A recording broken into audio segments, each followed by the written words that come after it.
Okay, thank you. ಕರ್ತನಲ್ಲಿ ಪ್ರೀತಿ ಅಂತ ಸೋದರ ಸೋದರಿಗಳೇ, ತುಂಬ ಧನ್ಯವಾದಗಳು. ದೇವರ ಒಂದು ಕೃಪೆಯಿಂದ, ದೇವರೊಂದು ಆಶೀರ್ವಾದದಿಂದ ನೀವೆಲ್ಲ ದೇವ್ರ ಮಕ್ಕಳು ಇಲ್ಲಿ ಸೇರಿದ್ದೀರಾ ದೇವ್ರ ವಾಕ್ಯನ ಕೇಳೋದಕ್ಕೆ. ಅದಕ್ಕಾಗಿ ದೇವ್ರು ನಿಮ್ಮೆಲ್ಲರನ್ನೂ ಆಶೀರ್ವದಿಸಲಿ, ಕರುಣಿಸಿ, ಕಾದು ಕಾಪಾಡಲಿ. ಕರ್ತನಲ್ಲಿ ಪ್ರೀತಿ ಅಂತ ಸೋದರಿಗಳೇ, ಈ ಸತ್ಯವೇದ ಅಧ್ಯಯನ ಮೊದಲನೇ ಪಾಠಕ್ಕೆ ನಾವೇನು ಮಾಡೋಣ, ಹೋಗೋಣ. ಏನಪ್ಪ ಇವತ್ತಿನ ಪಾಠ? ಈ ಪಾಠಕ್ಕೆ ಹೋಗೋಕ್ಕಿಂತ ಮುಂಚೆ ಕೆಲವೊಂದು ಇನ್ಸ್ಟ್ರಕ್ಷನ್ಸು ಈ ಪಾಠದ ಬಗ್ಗೆ ನಾನು ಹೇಳೋದಕ್ಕೆ ನಿಮ್ಗೆ ಆಸೆ ಪಡ್ತೀನಿ. ಈ ಒಂದು ಒಂದು ಕ್ಲಾಸ್ಗಳು ನಿಮ್ಗೆ ಹೇಳ್ಕೊಡ್ತಾರದು it will be total free of cost. ಇದಕ್ಕೆ ಯಾವುದೇ ರೀತಿ ಒಂದು ಫೀಸ್ ಕೊಡೋಂಥ ಅವಶ್ಯಕತೆ ಇರಲ್ಲ. ಅದರ ಇದು ಯಾವುದೇ ರೀತಿ ನಾವು ಕಾಣಿಕೆಯನ್ನು ಕೂಡ ನಾವೇನು ಮಾಡೋಕೆ ಹೋಗಲ್ಲ, ನಿಮ್ಮ ಹತ್ರ ಈಸ್ಕೊಳಕ್ಕೆ ಹೋಗಲ್ಲ. ಇದು ಉಚಿತವಾಗಿ ನಿಮ್ಗೆ ಏನು ಮಾಡ್ತೀವಿ ನಾವು ಕಂಪ್ಲೀಟಾಗಿ ನಿಮಗೆ ಅದು ಹೇಳ್ಕೊಡ್ತೀರಿ. ಅದನ್ನ ಕರ್ತನಲ್ಲಿ ಪ್ರೀತಿ ಅಂತ ಸೋದರಗಳೇ, ಯಾರು ಅದ್ರ ಬಗ್ಗೆ ಚಿಂತೆ ಮಾಡೋಂಥ ಅವಶ್ಯಕತೆ ಇಲ್ಲ. ಅದರ ಅದರಿಂದ ಇದು ಫ್ರೀ ಆಗಿರ್ತದೆ. ನಮಗೆ ನಿಮ್ಮ ಕಡೆಯಿಂದ ಬೇಕಾಗಿರೋದು ಒಂದೇ ಒಂದು ವಿಚಾರ, ಏನಪ್ಪ ಅಂದರೆ ನಿಮ್ಮ ಆಸಕ್ತಿ ನಮಗೇನ್ರಿ, ನಮಗೆ ಬೇಕು. ನೀವು ಆಸಕ್ತಿಯಿಂದ ನೀವು ಒಂದು ತುಂಬ ಒಂದು ಇಂಟ್ರೆಸ್ಟಿಂಗ್ ಆಗಿ ಒಂದು ಭಯಭಕ್ತಿಯಿಂದ ನೀವು ವಾಕ್ಯನ ಕೇಳಿದ್ರೆ ಸಾಕು, ಅಷ್ಟೇ. ಬಟ್ ನಮಗೆ ಬೇರೆ ಏನೋ ನಿಮ್ಮ ಹತ್ರ ನಾವು ಕೋರಿಕೆ ಇಲ್ಲ. ಅದರಿಂದ ದಯವಿಟ್ಟು ಎಲ್ಲ ಸೋದರ ಸೋದರಿಗಳು ತುಂಬ ಆಸಕ್ತಿಯಿಂದ ವಾಕ್ಯನ ಕೇಳಂತೀನಿ. ಆಮೇಲೆ ನಾವು ಹೇಳೋಂಥ ಪ್ರತಿಯೊಂದು ಮಾತು ದಯವಿಟ್ಟು ನೀವು ಬೈಬಲ್ನಲ್ಲಿ ತೆಗೆದು ನೀವು ಕ್ಲಾರಿಫೈ ಮಾಡ್ಕೊಬೇಕಂತ ಕೇಳ್ಕೊತೀನಿ. ನಾವು ಹೇಳೋಂಥ ಪ್ರತಿಯೊಂದು ಮಾತುಗಳು ಸತ್ಯವೇದಲ್ಲಿರೋದಿರ್ತದೆ. ಸತ್ಯವೇದ ಮುಖಾಂತರ ನೀವು ನೋಟ್ಸ್ಗಳು ಬರ್ಕೊಳ್ಳಿ, ಸತ್ಯವೇದನ ತೆಗೆದು ನೀವು ಓದಿ. ಬೈಬಲ್ನ ದಯವಿಟ್ಟು ಫಿಸಿಕಲಾಗಿ ಒಂದು ಬೈಬಲ್ ಇಟ್ಕೊಳ್ಳಿ. ಬೈಬಲ್ ಇರಲಿ, ಅದು ಇಲ್ಲ ಅಂತಿಲ್ಲ, ಆದರೆ ಅದ್ರ ಜೊತೆಗೆ ಒಂದು ಫಿಸಿಕಲ್ ಬೈಬಲ್ ಇಟ್ಕೊಳ್ಳಿ, ಅದನ್ನ ಮಾರ್ಕ್ಸ್ ಮಾಡ್ಕೊಳ್ಳಿ, ಹೇಳೋಂಥದ್ದನ್ನ ನೋಟ್ಸ್ಗಳು ಬರ್ಕೊಳ್ಳಿ. At the end of the day ನೀವು ಕ್ಲಾಸ್ ಆಗಿದ ತಕ್ಷಣ ಇದು ಯೂಟ್ಯೂಬ್ ರೆಕಾರ್ಡಿಂಗ್ ನಿಮ್ಗೆ ಶೇರ್ ಮಾಡ್ತೀರಿ. ಆ ಯೂಟ್ಯೂಬ್ ಚಾನಲ್ಗೆ ದಯವಿಟ್ಟು ನೀವು ಮರಿದಿರೋ ನೀವು ಸಬ್ಸ್ಕ್ರೈಬ್ ಮಾಡಿ. ಇದೇ ಥರ ಎಲ್ಲ ಕ್ರಿಶ್ಚಿಯನ್ಸ್ಗಳಿಗೆಲ್ಲ ತಿಳಿಸಿ ನೀವು. ಆಮೇಲೆ ನೀವು ಆ ನೋಟ್ಸ್ ಬರ್ಕೊಂಡಿದ್ಮೇಲೆ ನಿಮ್ಗೇನೇ ಡೌಟ್ ಇತ್ತು ಅಂದ್ರೆ ನೀವು ಕ್ಲಾರಿಫೈ ಮಾಡ್ಕೊಬೇಕು. ಓಕೆನಾ? ಸರಿ. ಕರ್ತನಲ್ಲಿ ಪ್ರೀತಿ ಅಂತ ಸೋಗಳೇ, ನಾವು ಎಷ್ಟೋ ಸತಿ ನಾವು ಏನು ಮಾಡ್ತೀವಿ, ನಾವು ಸತ್ಯವೇದನ ಓದಿರ್ತೀರಿ. ಅದರ ಎಷ್ಟೋ ಸತಿ ಓದಿರ್ತೀರಿ, ಎಷ್ಟೋ ವಿದ್ವಾಂತ ರೀತಿಯಲ್ಲಿ ಓದಿರ್ತೀರಿ, ಎಷ್ಟೋ ಭಾಷೆಗಳಲ್ಲಿ ಓದಿರ್ತೀರಿ, ಎಷ್ಟೋ ದೇವ್ರ ವಾಕ್ಯನ ನಾವೇನು ಮಾಡ್ತೀವಿ ಕೇಳಿತೀರಿ. ಆದರೂ ನಮಗೆ ಸತ್ಯವೇದನ ಅರ್ಥ ಮಾಡ್ಕೊಳೋದು ಏನಾಗಿರ್ತಾರೆ, ತುಂಬ ಕಷ್ಟವಾಗಿರ್ತಾರೆ. ಅಲ್ದ್ರ ಎಷ್ಟೋ ವಿಚಾರಗಳು ಸತ್ಯವೇದಲ್ಲಿ ಓದ್ತೀರಿ, ಏನಾಗಲ್ಲ ಅಂದರೆ ಕೆಲವು ವಿಚಾರಗಳು ನಮ್ಗೆ ಅರ್ಥನೇ ಆಗಲ್ಲ. ಅದಕ್ಕೆ ನಾವು ಸತ್ಯವೇದನ ಇವತ್ತು ಓದೋದು ಹೇಗೆ, ಸತ್ಯವೇದದ ಬಗ್ಗೆನೇ ಫಸ್ಟ್ ನಾವು ಮಾಡೋಣ ತಿಳ್ಕೊಳ್ಳೋಣ. ಅದಕ್ಕೆ ಸತ್ಯವೇದ ಬೈಬಲ್ ಅಂತ ಅಂದ್ಬಿಟ್ಟು ಹೇಳಿದ್ರೆ, ಯಾಕಂದ್ರೆ ಈ ಬೈಬಲ್ ಅಂತ ವಾರ್ತೆಗೆ ಗ್ರೀಕಲ್ಲಿ ಬರೋಂಥ ಪದ ಏನಪ್ಪ ಅಂದರೆ ಬಿಬ್ಲಾಸ್ ಅಂತ. ಗೊತ್ತಾಯ್ತಾ? ಬಿಬ್ಲಾಸ್ ಅಂತ ಬರ್ತದೆ. ಈ ಗ್ರೀಕಲ್ಲಿ ಬರೋ ಪದ ಇದು ಇಂಗ್ಲೀಷಲ್ಲಿ ಬೈಬಲ್ ಅಂತ ಏನಾಗಿದೆ ಟ್ರಾನ್ಸ್ಲೇಷನ್ ಮಾಡಲ್ಪಟ್ಟಿದೆ. ಆದರೆ ಬಿಬ್ಲಾಸ್ ಅದೇ ಅರ್ಥ ಏನಪ್ಪ ಅಂತ ನೋಡೋದಂದ್ರೆ ಅದರ ಅರ್ಥ ಪುಸ್ತಕ ಅಂತೇನ್ರಿ, ಅದರ್ಥ. ಸರಿ, ಏನಿದು ಪುಸ್ತಕ ಅಂತ ನೋಡ್ದಂದ್ರೆ the oldest book ever published in this world ಅಂತ ನೋಡ್ಬೇಕಾದ್ರೆ ಏನಪ್ಪ ಅಂದ್ರೆ ಅದು ಸತ್ಯವೇದ ರೀ. ಏನ್ರಿ, ಸುಮಾರು 4000 ವರ್ಷಗಳಿಂದನೂ ಇರೋದು ಒಂದೇ ಸತ್ಯವೇದ ರೀ. ಅದಕ್ಕೆ ಇದಕ್ಕೆ ಹೆಸರು ಏನಪ್ಪ ಅಂದ್ರೆ ಸತ್ಯವೇದ. ಏನಕ್ಕೆ ಸತ್ಯವೇದ ಅಂತ ಹೆಸರಿದೆ ಕನ್ನಡದಲ್ಲಿ ಅಂದ್ರೆ ಇದು ವೇದ, ಒಂದು ಗ್ರಂಥ. ಆದರೆ ಗ್ರಂಥದಲ್ಲಿ ಏನಪ್ಪ ಇದೆ ಅಂದ್ರೆ ಬರೀ ಸತ್ಯ ಏನಾಗಿದೆ ಇದೆ. ನಾವು ಎಷ್ಟೋ ವೇದಗಳ ಬಗ್ಗೆ ನಾವು ಕೇಳಿರ್ಬೋದು, ಆದರೆ ಈ ವೇದಾಗ ಮಾತ್ರ ಸತ್ಯವೇದದಲ್ಲಿ ಇರೋದೆಲ್ಲವೂ ಸತ್ಯ ರೀ. ಸರಿ, ಮತ್ತೆ ಬೈಬಲ್ ಹೇಗಪ್ಪ ಇದೆ ಅಂತ ನೋಡಿದ್ರೆ, ಕರ್ತನಲ್ಲಿ ಪ್ರೀತಿ ಅನ್ಸೋಳೆ ಬೈಬಲ್ನ 2 ಪಾರ್ಟಾಗಿ ಡಿವೈಡ್ ಮಾಡಿದ್ದಾರೆ. ಒಂದು old testament, new testament. Old ಟೆಸ್ಟಿಮೆಂಟಲ್ಲಿ 39 ಬುಕ್ಸ್ ಇದೆ, ನ್ಯೂ ಟೆಸ್ಟಿಮೆಂಟ್ 27 ಬುಕ್ಸ್ ಇದೆ. ಇವೆರಡೂ ಸೇರ್ಬಿಟ್ಟು 66 ಬುಕ್ಸ್. ಓಲ್ಡ್ ಟೆಸ್ಟಿಮೆಂಟ್ ಎಲ್ಲ ಯೇಸು ಕ್ರಿಸ್ತು ಬರೋಕ್ಕಿಂತ ಮುಂಚೆ ಬರೆಯಲ್ಪಟ್ಟಿರೋದು, ಯೇಸು ಕ್ರಿಸ್ತು ಬಂದಿದ್ದ ನಂತರ ಬರಲ್ಪಟ್ಟಿದೆ ಹೊಸ ಒಡಂಬಡಿಕೆ. ಅರ್ಥ ಆಯ್ತಾ? ಇನ್ನು ಟೋಟ್ಲಾಗಿ ಸೇರ್ಬಿಟ್ಟು 66 ಬುಕ್ಸ್ ಏನಾಗಿದೆ ಬೈಬಲ್ ಇರೋದು. ಈ ಬೈಬಲಲ್ಲಿ ಏನಪ್ಪ ಇದೆ, ಏನೆಲ್ಲ ಬರೆದಿದ್ದಾರೆ, ಯಾವ್ದ್ರ ಬಗ್ಗೆ ಎಲ್ಲ ಬರೆದಿದ್ದಾರೆ ಸತ್ಯವೇದದಲ್ಲಿ ನೋಡೋದಂದ್ರೆ, ಕರ್ತನಲ್ಲಿ ಪ್ರೀತಿ ಅನ್ಸೋಗಳೇ science, maths, history, geography, chronology, genealogy, astronomy, ಇವೆಲ್ಲ ಇನ್ಫಾರ್ಮೇಶನು ನಮಗೆ ಸತ್ಯವೇದನೆಯಾಗಿದೆ ಬರೆಯಲ್ಪಟ್ಟಿದೆ. ಯುದ್ಧಗಳು, ಮೊದಲನೇ ಮಹಾಯುದ್ಧ, 2ನೇ ಮಹಾಯುದ್ಧ, 3ನೇ ಮಹಾಯುದ್ಧ ಹೋಗ್ತಲ್ಲ, ಅದನ್ನು ಕೂಡ ಸತ್ಯವೇದನೆ ಮಾಡೋರು ನಮಗೆ ಬರೆದವ್ರೆ. ದೊಡ್ಡ ದೊಡ್ಡ ರಾಜರುಗಳು, ಅಲೆಕ್ಸಾಂಡರ್ ಗ್ರೇಟ್, ಕ್ಲಿಯೋಪಾತ್ರ, ಸೀಸರ್ಗಳು, ಇವ್ರ ಬಗ್ಗೆ ಏನಾಗಿದೆ, ಸೈರಸ್ ಕಿಂಗು, ಇವ್ರ ಬಗ್ಗೆ ಏನಾಗಿದೆ ಸತ್ಯವೇದದಲ್ಲಿ ಬರೆದಿರೋದು. ಆಮೇಲೆ ನಾವು ಮ್ಯಾಥಮೆಟಿಕ್ಸ್ ಅಲ್ಲಿ ಯೂಸ್ ಮಾಡ್ತಾ ಮೆಜರಿಂಗ್ ಸಿಸ್ಟಮ್ನ ಸತ್ಯವೇದಲ್ಲಿ ಅಳಿಸಿದರೆ, ಗಣಿಗಳ ಬಗ್ಗೆ ಮಾತಾಡಿದ್ದಾರೆ. ಗಿಡ ಮರಗಳ ಬಗ್ಗೆ ಏನಾಗಿದ್ರೆ ಬೈಬಲ್ ಮಾತಾಡಿದರೆ, ಸಣ್ಣ ಪುಟ್ಟ ಕ್ರಿಮಿಕೀಟಗಳಿಂದ ಹಿಡಿದು ದೊಡ್ಡ ದೊಡ್ಡ ಪ್ರಾಣಿ ಮೃಗಗಳ ಬಗ್ಗೆ, ಆಕಾಶದ ನಕ್ಷತ್ರಗಳಿಂದ ಹಿಡಿದು ಸಮುದ್ರದಲ್ಲಿ ಚಲಿಸುವಂತ ಮೀನುಗಳ ಬಗ್ಗೆ ಏನ್ ಮಾಡಿದ್ರೆ ಸತ್ಯವೇದ ಮಾತಾಡೋದನ್ನ ನೋಡ್ತೀರಿ. So the Bible covers everything ಅಂತ ಅಂದ್ಬಿಟ್ಟು ಏನ್ ಮಾಡೋದು ನಾವು ಹೇಳ್ಬೋದು ಅಲ್ವರ. ಈ ಒಂದು ಸತ್ಯವೇದನ ದೇವರು ಹೇಗಪ್ಪ ಬರೆದ್ರು ಅಂತಂದ್ರೆ 40 ಜನ ಭಕ್ತರುಗಳನ್ನ ಉಪಯೋಗಿಸಿ ಸತ್ಯವೇದನೆ ಏನ್ ಮಾಡಿರೋದು ಬರ್ದಿರೋದು. ಎಲ್ಲ ಒಬ್ಬರೇ ವ್ಯಕ್ತಿ ಒಂದೇ ಕಾಲದಲ್ಲಿ ಒಂದೇ ಸಮಯದಲ್ಲಿ ಬರ್ದಿರೋದಿಲ್ಲ. 40 ಜನ ದೇವ್ರ ಮಕ್ಳುಗಳು ಬೇರೆ ಬೇರೆ ಕಾಲದಲ್ಲಿ ಬದುಕಿರೋರು ಸುಮಾರು 1700 ವರ್ಷ ತೊಗೊಂಡಿದ್ದಾರೆ ಬೈಬಲ್ನ ಬರೀದಕ್ಕೆ. ಆದ್ರೆ ಇದು ಹೇಗಪ್ಪ ಬರ್ದಿದ್ದಾರೆ ಅಂತಂದ್ರೆ ಏನ್ರಿ, ಮೊದಲನೇ ವ್ಯಕ್ತಿ ಬರ್ದಿರೋದಕ್ಕೂ ಕಡೆ ವ್ಯಕ್ತಿ ಬರ್ದಿರೋದಕ್ಕೂ ಎರಡಿಗೂ ಅಜಗಜಾಂತರ ಇಲ್ವೇ ಇಲ್ಲ. ಎರಡಿಗೂ ಹೊಂದಾಣಿಕೆ ಎಷ್ಟು ಚೆನ್ನಾಗಿದೆ ಅಂತಂದ್ರೆ ಅವರು ಮಾತಾಡೋಂಥ ವಿಚಾರನೇ 1600-700 ವರ್ಷಗಳ ನಂತರ ಬರ್ದಿರೋಂಥ ಭಕ್ತರು ಕೂಡ ಅದೇ ರೀತಿಯ ಅರ್ಥದಲ್ಲಿ ಬರ್ತಾರೆ. ಇದರಲ್ಲೇ ನಮ್ಗೆ ಕ್ಲಿಯರ್ ಆಗಿ ಏನಪ್ಪ ಕಂಡುಹಿಡ್ಕೊಬೋದು ಅಂದ್ರೆ ಸತ್ಯವೇದ ಬಂದ್ಬಿಟ್ಟು ದೇವರ ಪವಿತ್ರ ಆತ್ಮದಿಂದ ಏನಾಗಿರೋದು ಬರೆಯಲ್ಪಟ್ಟಿರೋದು. ಇದು ಮನುಷ್ಯರ ಒಂದು ಆಲೋಚನೆ ಏನಾಗಿಲ್ಲ ಬರೆಯಲ್ಪಟ್ಟಿಲ್ಲ ರೀ, ದೇವರ ಪವಿತ್ರ ಆತ್ಮನ ಪ್ರೇರಣೆ ಏನಾಗಿರೋದು ಇದು ಬರೆಯಲ್ಪಟ್ಟಿರೋದು. ಅದರ ಎಲ್ಲಿದೆ ವಾಕ್ಯ ಅಂತಂದ್ರೆ ಓದೋಣ. 2 ಪೇತ್ರ 1ನೇ ಅಧ್ಯಾಯ 21ನೇ ವಾಕ್ಯ. ದಯವಿಟ್ಟು ಯಾರು ಕಾಣಲ್ಲಿ ಓದ್ತೀರಾ? ಸೋದರ ಸೋದರಿಗಳು ಯಾರೋ ಓದಂಗಿದ್ರೆ ನೀವು ಅನ್ಮ್ಯೂಟ್ ಮಾಡಿಬಿಟ್ಟು ದಯವಿಟ್ಟು ಬೈಬಲ್ ವಾಕ್ಯನ ಓದ್ಬೋದು ಕನ್ನಡದಲ್ಲಿ. ದಯವಿಟ್ಟು ಓದಿ ಪ್ಲೀಸ್, ಬೈಬಲ್ ತೊಗೊಂಡು ಓದಿ. 2 ಪೀಟರ್ 1:21.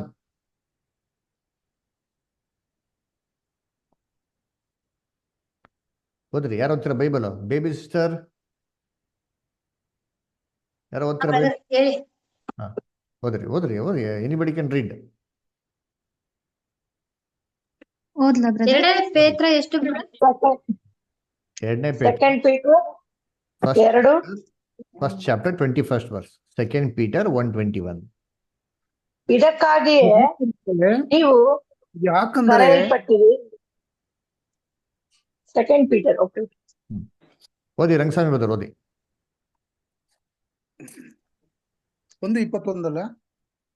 2 ಪೇತ್ರ 1:21. ಯಾಕಂದರೆ ಯಾವ ಪ್ರವಾದನೆಯೂ ಎಂದು ಮನುಷ್ಯರ ಚಿತ್ತದಿಂದ ಉಂಟಾಗಲಿಲ್ಲ. ಮನುಷ್ಯರು ಪವಿತ್ರಾತ್ಮ ಪ್ರೇರಿತರಾಗಿ ದೇವರಿಂದ ಹೊಂದಿದ್ದನ್ನೇ ಮಾತಾಡಿದರು. Very good. ನೋಡ್ರ ಎಷ್ಟು ಕ್ಲೀನ್ ಆಗಿ ಕೊಟ್ಟಿರಿ ಅಂತಾನೆ. ಯಾವ ಪ್ರವಾದನೆಯೂ ಎಂದಿಗೂ ಏನ್ರಿ ಮನುಷ್ಯರ ಚಿತ್ತದಿಂದ ಬರೆಯಲ್ಪಟ್ಟಿಲ್ಲ ರೀ, ದೇವರ ಪರಿಶುದ್ಧಾತ್ಮನ ಪ್ರೇರಣೆ ಏನಾಗಿದೆ ಅಂತ ಅಲ್ಲಿ ಬರೆಯಲ್ಪಟ್ಟಿರೋದು. ಅಲ್ದ್ರ ಅದಕ್ಕೆ ನೋಡ್ಬೇಕ್ರೆ ದೇವರು ತನ್ನ ಪವಿತ್ರ ಆತ್ಮನ ಉಪಯೋಗಿಸ್ಕೊಂಡು ಸತ್ಯವೇದ ಏನೇನ್ರಿ ಮಾಡಿರೋದು ಅಲ್ಲಿ ಬರ್ಸಿರೋದ್ರಿ. ಕರ್ತನಲ್ಲಿ ಪ್ರೀತಿ ಅಂತ ಸೋರಸಗಳೇ, ಅದಕ್ಕೆ ಏನ್ರಿ ಜೊನಾಸ್ ಗುಟನ್ಬರ್ಗ್ ಅಂತ ಅಂದ್ಬಿಟ್ಟು 1454ನೇ ಕ್ರಿಸ್ತ ಶಕದಲ್ಲಿ ಪ್ರಿಂಟಿಂಗ್ ಪ್ರೆಸ್ ಅನ್ನು ಕಂಡುಹಿಡಿತಾರೆ. The printing press was invented in 1454 AD by Jonas Gutenberg. ಅದರ ಅದಲ್ಲಿ ಕಂಡುಹಿಡಿದ್ಮೇಲೆ ಪ್ರಿಂಟ್ ಮಾಡಿರೋಂಥ ಫಸ್ಟ್ ಪೇಜ್ ಯಾವ್ದಪ್ಪ ಅಂದ್ರೆ ಬೈಬಲ್ ರೀ. ಅದಾದ್ಮೇಲೆ ಪ್ರಿಂಟ್ ಮಾಡಿದಂಥ ಫಸ್ಟ್ ಬುಕ್ ಕೂಡ ನೋಡ್ಬೇಕಾದ್ರೆ ಕರ್ತನಲ್ಲಿ ಪ್ರೀತಿ ಬೈಬಲ್ ರೀ. ಬೈಬಲು ಎಷ್ಟು ಇಂಪಾರ್ಟೆಂಟ್ ಆಗಿರೋ ಬುಕ್ಕು ಅಂತಂದ್ರೆ ಇದುವರೆಗೂ ಲೋಕದಲ್ಲಿ ಅಧಿಕವಾಗಿ ಸೇಲ್ ಆಗಿರೋಂಥ ಒಂದೇ ಒಂದು ಬುಕ್ಕು ಯಾರಪ್ಪ ಅಂದ್ರೆ ಬೈಬಲ್ ರೀ. ಅದರ ಎಲ್ಲ ಭಾಷೆಗಳಲ್ಲಿ ಟ್ರಾನ್ಸ್ಲೇಷನ್ ಆಗಿರೋಂಥ ಒಂದೇ ಒಂದು ಬುಕ್ಕು ಯಾರಪ್ಪ ಅಂತ ನೋಡ್ತೀರಿ ಅಂತಂದ್ರೆ ಏನ್ರಿ ಬೈಬಲ್ಲಿ ಅಲ್ವರ. ಆಮೇಲೆ ಅಧಿಕವಾಗಿ ಜನಗಳು ಓದೋಂಥ ಒಂದೇ ಒಂದು ಬುಕ್ಕು ಬೈಬಲ್, ಅಧಿಕವಾಗಿ ಕೊಂಡ್ಕೊಳಂತ ಒಂದೇ ಒಂದು ಬುಕ್ ನೋಡ್ಬೇಕಾದ್ರೆ ಬೈಬಲ್ಲು ಅದರ. ಆಮೇಲೆ ಇನ್ನೊಂದು ಏನಪ್ಪ ಸ್ಪೆಷಾಲಿಟಿ ಅಂತಂದ್ರೆ ಅಧಿಕವಾಗಿ ಮಿಸ್ಅಂಡರ್ಸ್ಟ್ಯಾಂಡ್ ಮಾಡ್ಕೊಳಂತ ಬುಕ್ ಕೂಡ ನೋಡ್ಬೇಕಾದ್ರೆ ಯಾವ್ದಪ್ಪ ಅಂದ್ರೆ ನಮ್ಮ ಸತ್ಯವೇದ ಅಲ್ರ. ಯಾಕಪ್ಪ ಅಂದ್ರೆ ಕರ್ತನಲ್ಲಿ ಪ್ರೀತಿ ಅಂತ ಸೊಗಳೆ ಇವತ್ತು ಇರೋದು ಒಂದು ಬೈಬಲ್ ರೀ ಅಲ್ವರ. ಆದ್ರೆ ಏನ್ರಿ ಎಷ್ಟೋ ಜನಗಳು ಬೇರೆ ಬೇರೆ ತಿಳಿ ಮಾಡೋದು ಅರ್ಥ ಮಾಡ್ಕೊಂಡು. ಯಾಕಪ್ಪ ಅಂತಂದ್ರೆ ಓದೋಂಥ ವಿಧ ಅದರ. ಸತ್ಯವೇದನ ಹಲವಾರು ಜನಗಳು ಹಲವಾರು ವಿಧವಂತ ರೀತಿಯಲ್ಲಿ ಏನ್ ಮಾಡ್ತಾರೆ ಅದನ್ನ ಓದ್ತಾರೆ ಅದರ.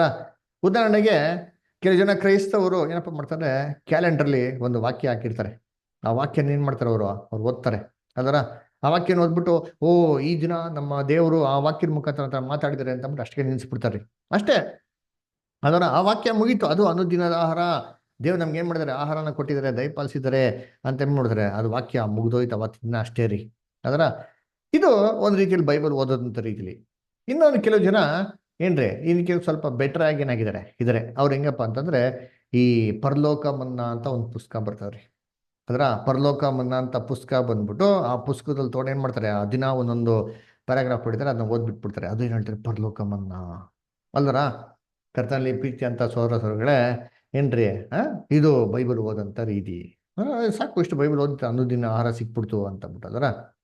ಇನ್ನು ಕೆಲವು ಜನ ಏನು ಮಾಡ್ತಾರೆ, ಏನ್ರಿ ಎಂಟೈರ್ ಬೈಬಲ್ನ ಓದ್ಬಿಡ್ತಾರೆ. ಈ ಎಂಟೈರ್ ಬೈಬಲ್ ಓದ್ಬೋದಾ ಅಂತಂದ್ರೆ ಎಸ್, ಎಂಟೈರ್ ಬೈಬಲ್ನ ಒಂದೇ ವರ್ಷದಲ್ಲಿ ಓದ್ಬೋದು. ಇದು ಹೇಗಪ್ಪ ಓದೋದು ಅಂತಂದ್ರೆ, ದಿನ ಹಳೆ ಒಡಂಬಡಿಕೆಯಲ್ಲಿ 2 ಅಧ್ಯಾಯ, ಹೊಸ ಒಡಂಬಡಿಕೆಯಲ್ಲಿ 1 ಅಧ್ಯಾಯ ಓದ್ತಾ ಇದ್ರೆ ಇಡೀ ಬೈಬಲ್ನ ಕೇವಲ ಒಂದೇ ವರ್ಷದಲ್ಲಿ ಮಾಡಿ ಓದಿ ನಾವು ಮುಗಿಸ್ಬೋದು. ಅದರ ಇದು ಬೈಬಲು ಅಂತ ವಿಧಾನೆ ಅಲ್ವರ. ಆದರೆ ಎಷ್ಟೇ ರೀತಿಯಲ್ಲಿ ಬೈಬಲ್ ಓದಿದ್ರು ಸರಿ, ಇವತ್ತು ಇಷ್ಟೊಂದು ಡಿನಾಮಿನೇಷನ್ಗಳು ಅದರ, ರೋಮನ್ ಕ್ಯಾಥಲಿಕ್ ಅಂತೆ, ಪ್ರೊಟೆಸ್ಟೆಂಟ್ ಅಂತೆ, ಬ್ಯಾಪ್ಟಿಸ್ಟ್ ಅಂತೆ, ಮೆಥಡಿಸ್ಟ್ ಅಂತೆ, ಲೂಥರನ್ ಅಂತೆ, ಅಡ್ವೆಂಟಿಸ್ಟ್, ಪ್ರೆಸ್ಬಿಟೇರಿಯನ್ ಅಂತೆ ಅದರ. ನೋಡ್ಬೇಕಾದ್ರೆ ಏನ್ರಿ ಎಷ್ಟೋ ಡಿನಾಮಿನೇಷನ್ಸ್ಗಳು ಅದರ. ಸರಿ, ಇಷ್ಟೊಂದು ಡಿನಾಮಿನೇಷನ್ಸ್ಗಳಲ್ಲಿ ಸತ್ಯ ಯಾವುದಪ್ಪ? ಸತ್ಯವಿದೆ ಇರೋದು ಒಂದೇ ಥರ, ಯಾಕೆ ಇಷ್ಟು ಹಲವಾರು ಒಂದು ವಿಶ್ವಾಸಗಳು ಅಲ್ವರ? ಯಾಕೆಂದ್ರೆ ಬೈಬಲ್ನ ಅರ್ಥ ಮಾಡ್ಕೊಳ್ಳೋದು ಇಂಪಾರ್ಟೆಂಟ್. ಅದಕ್ಕೆ ಹೇಳಿದ್ರಿ, ಅದಕ್ಕೆ ಸತ್ಯ ಅಂತ ತಿಳ್ಕೊಬೇಕ್ರಿ. ಸತ್ಯನ ಕರೆಕ್ಟಾಗಿ ತಿಳ್ಕೊಂಡ್ರೆ ಸತ್ಯ ನಮ್ಗೆ ಏನು ಮಾಡ್ತಾರೆ, ಬಿಡುಗಡೆ ಕೊಡ್ತಾರೆ ಅದರ. ಅದಕ್ಕೆ ಹೇಗೆ ಬೈಬಲ್ ಓದೋದು, ಬೈಬಲ್ ಹೆಂಗೆ ಅರ್ಥ ಮಾಡ್ಕೊಳ್ಳೋದು? ಒಂದು ಎಕ್ಸಾಂಪಲ್ ನೋಡೋಣ. ಯಾರಾದ್ರೂ ದಯವಿಟ್ಟು ಆದಿಕಾಂಡ 2ನೇ ಅಧ್ಯಾಯ 16-17 ಓದ್ರಿ ಯಾರಾದ್ರೂ. ಜೆನಿಸಿಸ್ 2nd ಚಾಪ್ಟರ್ 16 and 17 ಓದ್ತೀರಾ ಯಾರಾದ್ರೂ? ಬ್ರದರ್ ಸಿಸ್ಟರ್ಸ್ ಅನ್ಮ್ಯೂಟ್ ಮಾಡಿ ದಯವಿಟ್ಟು ಓದ್ರಿ. ಅಲ್ಲದೆ ಅಲ್ಲದೆ ಸೆಕೆಂಡ್ ಯೆಹೋವ ದೇವರು ಆ ಮನುಷ್ಯನಿಗೆ, ನೀನು ತೋಟದಲ್ಲಿರುವ ಎಲ್ಲಾ ಮರಗಳ ಹಣ್ಣುಗಳನ್ನು ಯಥೇಚ್ಛವಾಗಿ ತಿನ್ನಬಹುದು, ಒಳ್ಳೆಯದರ ಕೆಟ್ಟದರ ಅರುವನ್ನ ಹುಟ್ಟಿಸುವ ಮರದ ಹಣ್ಣನ್ನು ಮಾತ್ರ ತಿನ್ನಬಾರದು, ತಿಂದ ದಿನ ಸತ್ತೇ ಹೋಗಿವಿ ಎಂದು ವಿಧಿಸಿದರು. ನೋಡ್ರ, ಹಣ್ಣ ತಿನ್ಬೇಡಿ, ತಿನ್ನಿದ ದಿನ ನೀವು ಸತ್ತೇ ಹೋಗುವಿರಿ ಅಂತ ದೇವ್ರು ಏನ್ ಮಾಡ್ತಾರೆ, ಅಲ್ಲಿ ಪ್ರಮಾಣ ಮಾಡ್ತಾರೆ, ವಿಧಿಸ್ತಾರೆ ಅಲ್ರ. ಸರಿ, ಇವಾಗ ಆದಾಮ ಹಣ್ಣು ತಿನ್ನ, ಆದಾಮ್ಗೆ ಏನಂತಾರೆ, ಹಣ್ಣ ತಿನ್ಬೇಡಿ, ತಿನ್ನಿದ ದಿನ ಸತ್ತೇ ಹೋಗುವಿರಿ ಅಂತ ಹೇಳ್ತಾರಲ್ಲ. ಆದಾಮ ಹಣ್ಣು ತಿಂತಾನ?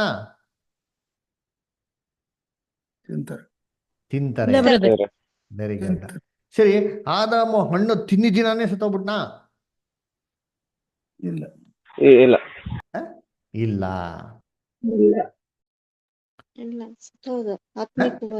ಹಾ, ನೋಡ್ರ, ಕರ್ತನಲ್ಲಿ ಪ್ರೀತಿ ಅಂತ ಸರೋದಗಳೇ, ಏನ್ರಿ ಆದಾಮ ಹಣ್ಣು ತಿಂದು ಏನಾಗಿಲ್ಲ, ಅವನು ಸತ್ತೋಗಿಲ್ಲ. ಮತ್ತೆ ಎಷ್ಟು ದಿನ ಬದುಕಿದ್ದ ನೋಡಿ? 930 ವರ್ಷ ಬದುಕಿರ್ತಾನೆ. ಆದಿಕಾಂಡ 5:5 ಓದಿ.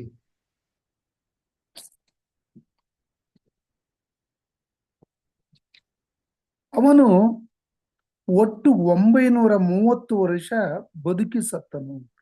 ನೋಡ್ರ, ಅಲ್ಲಿ ಏನಪ್ಪ ಕೊಟ್ಟಿದೆ ಅಂತಂದ್ರೆ, ಅವನು 930 ವರ್ಷ ಬದುಕಿ ಏನಾದಂತೆ ಅವನು ಸತ್ತನು ಅಂತ ಕೊಟ್ಟಿದೆ ಅಲ್ವ. ಹಂಗಾರೆ ಆದಾಮ ಹಣ್ಣ ತಿನ್ನಿದ್ದೇನೆ, ಏನಾಗಿಲ್ಲ ಅವನು ಸತ್ತಿಲ್ಲ. ಸತ್ತಿಲ್ಲ. ಎಷ್ಟು ವರ್ಷ ಬದುಕಿದ್ದಂತೆ? 930. ನೋಡ್ರ, 930 ವರ್ಷ ಬದುಕೊಂಡ್ರಿ ಅದರ. ಕರ್ತನಲ್ಲಿ ಪ್ರೀತಿ ಅನ್ನೋಸಗಳೇ. ಮತ್ತೆ ದೇವರು ಹೆಂಗಂದ್ರು ಆದಾಮ್ಗೆ, ಹಣ್ಣ ತಿನ್ಬಿಡ, ತಿನ್ನಿದಿನ ಸತ್ತೇ ಸಾಯಿವಿ ಅಂತ ಹೇಳ್ದಲ್ಲ. ಮತ್ತೆ ಆದಾಮ್ ಹೆಂಗೆ ಬದುಕಿದ್ದ 930 ವರ್ಷ? ಹಂಗೆ ದೇವರು ಸುಳ್ಳು ಹೇಳ್ಬಿಟ್ರಾ ಅಲ್ವರ? ಕರ್ತನಲ್ಲಿ ಪ್ರೀತಿ ಅಂತ ಸಹೋದರಗಳೇ, ಏನ್ರಿ ಆದಾಮು ಏನಾಯ್ತು? ಇವಾಗ ಸಿಸ್ಟರ್ ಒಬ್ರು ಉತ್ತರ ಕೊಟ್ಟಲ್ಲ, ಬ್ರದರ್ ಹಣ್ಣು ತಿನ್ನಿದ್ದೀನಿ ಏನಾಗ್ಬಿಟ್ಟ, ಅವನು ಆತ್ಮಿಕವಾಗಿ ಸತ್ತೋಗ್ಬಿಟ್ಟ. ಮಾಂಸಿಕವಾಗಿ ಸತ್ತಿದ್ ಯಾವಾಗ? 930 ವರ್ಷ. ಯಾವತ್ತು ಹಣ್ಣು ತಿನ್ನೋ ಅವತ್ತೇನಾಗ್ಬಿಟ್ಟ, ಆತ್ಮಿಕವಾಗಿ ಸತ್ತೋಗ್ಬಿಟ್ಟ ಅಂತ. ಸರಿ, ಓಕೆ. ಇವಾಗ ಈ ಉತ್ತರನ ಇದು ಸತ್ಯವೇದಕ್ಕೆ ಅನುಗುಣವಾಗಿದೆಯಲ್ಲ ಅಂತ ಮಾಡಿದ್ವಿ. ಇವಾಗ ಚೆಕ್ ಮಾಡಬೇಕು ಅದರ. ಅದು ಹೆಂಗೆ ಚೆಕ್ ಮಾಡೋದು? ಸತ್ಯವೇದಲ್ಲಿ ಇದೆಯೋ ಇಲ್ಲೋ ಆ ಥರ ಅಂತ ನೋಡಬೇಕು ಅಲ್ಲರ. ಸರಿ, ಇವಾಗ ಒಬ್ಬ ಮನುಷ್ಯ ಆತ್ಮಿಕವಾಗಿ ಸಾಯ್ಬೇಕು ಅಂದ್ರೆ ಅವನು ಆತ್ಮಿಕವಾಗಿ ಏನಾಗ್ಬೇಕು? ಫಸ್ಟ್ ಹುಟ್ಟಲ್ಪಟ್ಟಿರ್ಬೇಕು ಅಥವಾ ಸೃಷ್ಟಿ ಮಾಡಲ್ಪಟ್ಟಿರ್ಬೇಕು. ಅವಾಗೇನೆ ಆತ್ಮಿಕ ಸಾಧ್ಯ ಅಲ್ವರ. ಸರಿ, ಆದಾಮ್ನ ದೇವರು ಆತ್ಮಿಕವಾಗಿ ಸೃಷ್ಟಿ ಮಾಡಿದ್ರ? ಆದಾಮು ಆತ್ಮಿಕವಾಗಿ ಸಾಯಕ್ಕೆ ಅಂತಂದ್ಬಿಟ್ಟು ಸತ್ಯವೇದಲ್ಲಿ ನೋಡೋಣ. 1ನೇ ಕೊರಿಂಥ 15ನೇ ಅಧ್ಯಾಯ 46-47 ದಯವಿಟ್ಟು ಓದ್ರಿ ಯಾರಾದ್ರೂ. 1 Corinthians 15 ಚಾಪ್ಟರ್. ಆತ್ಮಿಕವಾದದ್ದು ಮೊದಲನೆಯದಲ್ಲ, ಪ್ರಾಕೃತವಾದದ್ದು ಮೊದಲನೆಯದು, ಆಮೇಲೆ ಆತ್ಮಿಕವಾದದ್ದು. ಮೊದಲನೆಯ ಮನುಷ್ಯನು ಭೂಮಿಯೊಳಗಿಂದ ಉತ್ಪನ್ನನಾಗಿ ಮಣ್ಣಿಗೆ ಸಂಬಂಧಪಟ್ಟವನು, ಎರಡನೆಯ ಮನುಷ್ಯನು ಪರಲೋಕದಿಂದ ಬಂದವನು. ನೋಡ್ರ, ಕರ್ತನಲ್ಲಿ ಪ್ರೀತಿ ಎಷ್ಟು ಕ್ಲಿಯರ್ ಆಗಿ ನೋಡಿರ್ತೀನಿ. ಅಲ್ಲ ಸತ್ಯವೇದ ಏನ್ ಕ್ಲಿಯರ್ ಆಗಿ ಹೇಳ್ತಾರೆ, ಆತ್ಮಿಕವಾದದ್ದು ಏನ್ರಿ ಮೊದಲನೇದಲ್ಲ. ಅಲ್ವೇ ಅಲ್ಲ. ಆದಾಮನ ಸೃಷ್ಟಿ ಮಾಡ್ಬೇಕಾದ್ರೆ ದೇವ್ರು ಆತ್ಮಿಕವಾಗಿ ಸೃಷ್ಟಿ ಮಾಡಿಲ್ಲ, ಮಣ್ಣಿಂದ ಏನ್ ಮಾಡಿದ್ರು ಸೃಷ್ಟಿ ಮಾಡಿರೋದು. ಹಂಗಿರ್ಬೇಕು, ಆತ್ಮಿಕವಾಗಿ ಹೆಂಗ್ ಸಾಯಲಿಕ್ಕೆ ಸಾಧ್ಯ? ಮತ್ತೆ ಯಾಕೆ ಹಣ್ಣು ತಿನ್ನ ಸಾತಿಲ್ಲ ಅವನು? 930 ವರ್ಷ ಏನಕ್ಕೆ ಬದುಕಿದ್ದ? ಹಂಗಾರೆ ಏನದು? ಅದ್ರ ಉತ್ತರ ನಾವೇನ್ ಮಾಡೋಣ, ನೋಡೋಣ. ಅದರ ನೋಡಿ, ಮೊದಲನೇದು ಹೆಂಗ್ ಓದು ಸತ್ಯವೇದ ಹೆಂಗಿದೆ ಪ್ರಶ್ನೆ ನೋಡಿ, ಬೈಬಲ್ ಹೆಂಗಿದೆ ನೋಡಿದ್ವಿ ಅದರ. ಇನ್ನೊಂದು ವಾಕ್ಯ ಓದ ನೋಡಿರ್ತೀನಿ, ಯಾರ ಬೇರೆಯವ್ರು ಓದ್ರಿ ಬೈಬಲ್ನ. ಮತ್ತಯ್ಯ 19ನೇ ಅಧ್ಯಾಯ 23 ಮತ್ತು 24. ದಯವಿಟ್ಟು ಬೇರೆ ಯಾರು ಸೋದರಿಗಳು ಓದ್ತೀರಾ? Matthew 19 chapter 23 and 24. ಆಗ ಮತ್ತಾಯ ಯೇಸು 19. ಆಗ ಯೇಸು ತನ್ನ ಶಿಷ್ಯರನ್ನು ನೋಡಿ, ನಿಮಗೆ ಸತ್ಯವಾಗಿ ಹೇಳುತ್ತೇನೆ, ಐಶ್ವರ್ಯವಂತನು ಪರಲೋಕ ರಾಜ್ಯದಲ್ಲಿ ಸೇರುವುದು ಕಷ್ಟ. ಐಶ್ವರ್ಯವಂತನು ದೇವರ ರಾಜ್ಯದಲ್ಲಿ ಸೇರುವುದಕ್ಕಿಂತ ಒಂಟೆಯು ಸೂಜಿಯ ಕಣ್ಣಿನಲ್ಲಿ ನುಗ್ಗುವುದೇ ಸುಲಭ ಎಂದು ನಿಮಗೆ ತಿರುಗಿ ಹೇಳುತ್ತೇನೆ ಅಂದನು. ನೋಡ್ರ, ಯೇಸು ಕ್ರಿಸ್ತ ಹೇಳ್ತಾರೆ ಏನ್ರಿ, ಐಶ್ವರ್ಯವಂತನು ದೇವರ ರಾಜ್ಯದಲ್ಲಿ ಸೇರೋದು ಎಷ್ಟೋ ಕಷ್ಟ, ಒಂಟೆ ಏನಾಗ್ಬಿಡ್ತಾರಂತೆ ಸೂಜಿ ಕಣ್ಣಲ್ಲಿ ಸೇರ್ಬಿಡ್ತಾರಂತೆ ಅಲ್ವರ. ಒಂಟೆ ಸೂಜಿ ಕಣ್ಣಲ್ಲಿ ಹೋಗೋದು ಸುಲಭ, ಐಶ್ವರ್ಯವಂತ ದೇವರಾಜ್ ಸೇರೋದೇನ್ರಿ ತುಂಬಾ ಕಷ್ಟ ಅಂತ ಹೇಳ್ತಾರೆ. ಕರ್ತನಲ್ಲಿ ಪ್ರೀತಿ ಅಂತ ಸೊರಗಳೇ ಸ್ವಲ್ಪ ಯೋಚನೆ ಮಾಡಿರ್ತೀನಿ, ಒಂಟೆ ಸೂಜಿ ಕಣ್ಣಲ್ಲಿ ಹೋಗಕ್ ಸಾಧ್ಯನಾ? ಸೂಜಿ ಕಣ್ಣಲ್ಲಿ ಏನೋ ಸೂಜಿ ಇರ್ತಾನೆ, ಸೂಜಿ ಅಲ್ಲಿ ಅಲ್ಲಿ ಚಿಕ್ಕದಾಗ ಒಂದು ಹೋಲ್ ಇರ್ತದೆ ನೋಡಿರ್ತೀನಿ, ಅದಕ್ಕೆ ಸೂಜಿ ಕಣ್ಣು ಅಂತ ಹೇಳೋದು. ಅದ್ರಲ್ಲಿ ಏನ್ ಮಾಡ್ತೀರಿ, ಈ ದಾರ ಏನ್ ಮಾಡ್ತೀನಿ ನಾವು ಪೋಣಿಸ್ತೀರಿ ಅಲ್ವರ.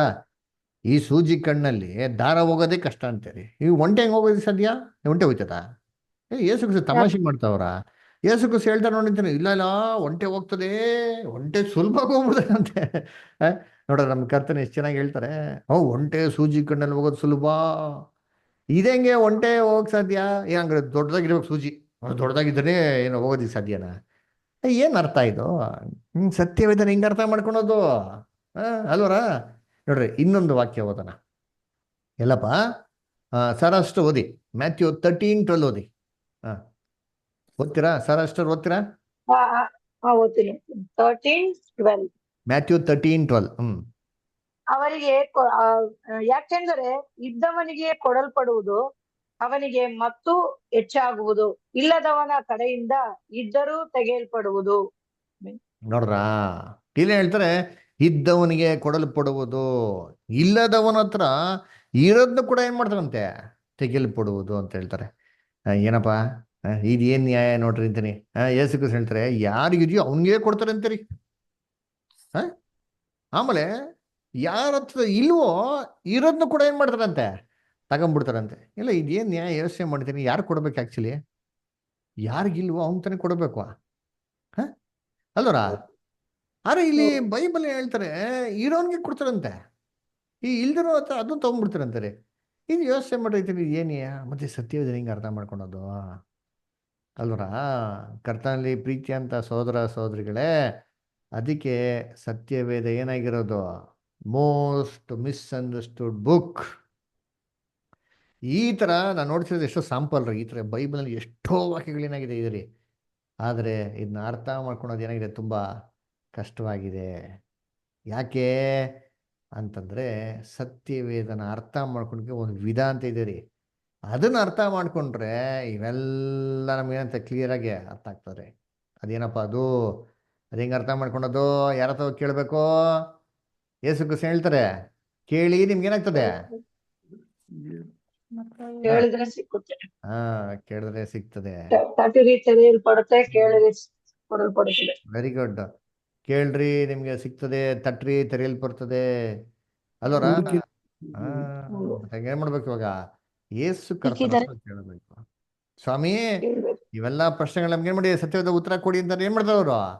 ಉತ್ತರ ಕೊಡ್ತಾರೆ ಅಲ್ವರ. ಕೇಳ್ಬೇಕು, ಕೇಳಿದ್ರೆ ನಮ್ಗೆ ಏನ್ ಮಾಡ್ತಾರೆ ಸತ್ಯವಾದ ಮುಖಾಂತರ ಉತ್ತರ ಸಿಗ್ತಾರೆ. ಸರಿ, ಇವಾಗ ಏನ್ ಮಾಡೋಣ ಹಿಂಗಂದ್ರೆ ಇದನ್ನ ಹಿಂಗೆ ಅದರ ಫಸ್ಟು ಬೈಬಲ್ಲು ಒಂದು ಲಾಕ್ ಆಗಿರೋಂಥ ಪುಸ್ತಕ ರೀ. ಈ ಬೈಬಲ್ನ ಅರ್ಥ ಮಾಡ್ಕೊಬೇಕು ಅಂದ್ರೆ ಈ ಬೈಬಲ್ನ ಓಪನ್ ಮಾಡಕ್ಕೆ ಏನಪ್ಪ ಬಿಗಿದ ಕೈ ಅಂತ ಮಾಡಕ್ಕೆ ನಾವು ಕ್ಲೀನಾಗೆ ಅರ್ಥ ಮಾಡ್ಕೊಬೇಕು. ಏನ್ ಬಿಗಿದ ಕೈ? Which is the key to unlock the Bible. ಈ ಬಿಗಿಗೆ ಸರಿಯಾಗಿ ಹಾಕಿದ್ರೆ ನಮಗೇನಾಗ್ತದೆ ಬೈಬಲ್ ಅನ್ಲಾಕ್ ಆಗ್ತದೆ. ಅದರ ಏನದು ವಾಕ್ಯ ಓದೋಣ. ಮುರಳೀಧರ್ ಬ್ರದರ್ ಓದ್ತೀರಾ? ಏಷಾಯ 34:16. ಮುರಳೀಧರ್ ಬ್ರದರ್ ಓದ್ಬೋದಾ ಬೈಬಲ್?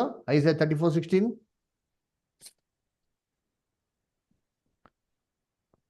ಮುರಳೀಧರ್ ಬ್ರದರ್ ಲೈನ್ ಇದ್ದೀರಾ? ಹೌದಿ ಬ್ರದರ್. ಕರ್ತನ ಪುಸ್ತಕ ಇವುಗಳಲ್ಲಿ ಒಂದಾದರೂ ತಪ್ಪದು, ಜೊತೆ ಇಲ್ಲದೆ ಒಂದೂ ಇಲ್ಲ. ನನ್ನ ಬಾಯಿಯೇ ಅದನ್ನು ಆಜ್ಞಾಪಿಸಿತು, ಆತನ ಆತ್ಮವೇ ಅವುಗಳನ್ನು ಒಟ್ಟುಗೂಡಿಸಿತು. ನೋಡ್ರಾ ಏನ್ ಹೇಳ್ತಾರೆ? ಏನ್ರಿ ಯೆಹೋವನ ಗ್ರಂಥದಲ್ಲಿ ಏನ್ ಮಾಡ್ರಿ ನೀವು ಹುಡುಕಿ ಓದಿರಿ ಅದರ ಇದರಲ್ಲಿ ಒಂದು ಏನ್ರಿ ಇಲ್ಲದಿರೋದು ಎಲ್ಲವೂ ಜೊತೆ ಜೊತೆ ಆಗಿರ್ತದೆ ಅಂತ ಏನ್ ಮಾಡ್ತಾರೆ ಹೇಳ್ತಾರೆ. ಏನೋ ಒಂದು ಇಲ್ಲದಿರೋದು ಎಲ್ಲ ಜೊತೆ ಜೊತೆ ಏನರ್ಥ? ಯೆಹೋವನ ಶಾಸ್ತ್ರ ಹುಡುಕಿ ಓದಿರಿ ಅಂತ ಹೇಳ್ತಾರೆ. ಮೊದಲನೇ ಬಿಗಿದ ಕೈ. ನಮಗೇನಾರ ಸತ್ಯವೇದ ಪ್ರಶ್ನೆ ಇತ್ತು ಅಂದ್ರೆ ಈ ಸತ್ಯವೇದ ಎಲ್ಲಾ ಪ್ರಶ್ನೆಗಳಿಗೆ ಎಲ್ಲಿ ಹುಡುಕ್ಬೇಕು? ಸತ್ಯವೇದನ ಹುಡುಕ್ಬೇಕ್ರಿ. ಬೈಬಲ್ ಡಿಕ್ಷನರಿ ಅದೇ ಸತ್ಯವೇದ ಹೇಳೋದ್ರಿ. ಯೆಹೋವನ ಪುಸ್ತಕ ಹುಡುಕಿ ಓದಿರಿ, ಗೂಗಲಲ್ಲ. ಅದರ ಎಲ್ಲಿ ಹುಡ್ಬೇಕಾ? ಯೆಹೋವನ ಪುಸ್ತಕ ಹುಡುಕಿ ಓದ್ಬೇಕ್ರಿ. ಇದ್ರಲ್ಲಿ ಒಂದು ಇಲ್ಲದಿರೋದು ಎಲ್ಲದಕ್ಕೂ ಜೊತೆ ಜೊತೆಯಾಗಿರ್ತಾರೆ ಅಂತ ನೋಡಿರ್ತೀನಿ. ಅದರ ಏನಿದು ಜೊತೆ ಜೊತೆ ಅಂತಂದ್ರೆ ಜೊತೆನೇನ್ರಿ? ಇವಾಗ ಯೋಚನೆ ಮಾಡಿ, ಗಂಡಿಗೆ ಜೊತೆ ಯಾವ್ದು? ಹೆಣ್ಣು. ಹೆಣ್ಣು. ಹೆಣ್ಣು. ಉತ್ತರ ದಿಕ್ಕಿಗೆ ಜೊತೆ ದಕ್ಷಿಣ ದಕ್ಷಿಣ ದಿಕ್ಕು. Very good. ಅಲ್ವರ ನೆಗೆಟಿವ್ಗೆ ಜೊತೆ ಪಾಸಿಟಿವ್.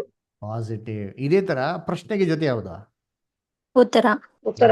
ಅದನ್ನೇ ಹೇಳೋದು ಸತ್ಯವೇದದಲ್ಲಿ. ಎಲ್ಲವೂ ಜೊತೆ ಜೊತೆಯಾಗಿರ್ತಾರೆ ಅಂದ್ರೆ ಎಲ್ಲಾ ಪ್ರಶ್ನೆಗಳಿಗೆ ಸತ್ಯವೇದ ಉತ್ತರ ಇದೆ. ಹಂಗಾರೆ ಎಲ್ಲಾ ಪ್ರಶ್ನೆಗಳು ಸತ್ಯವೇದ ಉತ್ತರ ಬೇಕಾದ್ರೆ ನಾವ್ ಎಲ್ಲಿ ಹುಡುಕ್ಬೇಕು? ಈ ಉತ್ತರ ಸತ್ಯವೇದಲ್ಲಿ ಹುಡುಕ್ಬೇಕ್ರಿ. ಅದು ಹೇಳೋದು ಯೆಹೋವನ ಶಾಸ್ತ್ರ ಹುಡುಕಿ ಹೋದ್ರಿ. ಒಂದು ಇಲ್ಲದಿರೋದು ಏನ್ರಿ? ದೇವರು ತನ್ನ ಆತ್ಮದಿಂದ ಸೇರ್ತಾನೆ. ದೇವರ ಪವಿತ್ರ ಆತ್ಮದಿಂದ ಸತ್ಯವೇದ ಏನ್ ಮಾಡ್ತಾವ ಅರ್ಥ ಮಾಡ್ಕೊಬೋದು. ಇದು ಮೊದಲನೇ ಕೀ.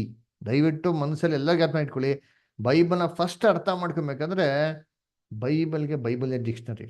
ಬೈಬಲಿಂದ ಎಲ್ಲ ಪ್ರಶ್ನೆ ಉತ್ತರ ಮಾಡಿ ನಾವು ಹುಡುಕ್ಬೇಕು. ಮೊದಲನೇ ಪಾಯಿಂಟ್. ಎರಡನೇ ಪಾಯಿಂಟ್ ಏನು? ಯೆಶಾಯ 28:10. ಬೇಬಿ ಸ್ಟಾರ್ ಓದ್ತೀರಾ? ಐಸಾಯ 28:10 ಓದ್ಬೋದಾ? ಬೇಬಿ ಸಿಸ್ಟರ್ ಲೈನ್ ಇದ್ದೀರಾ?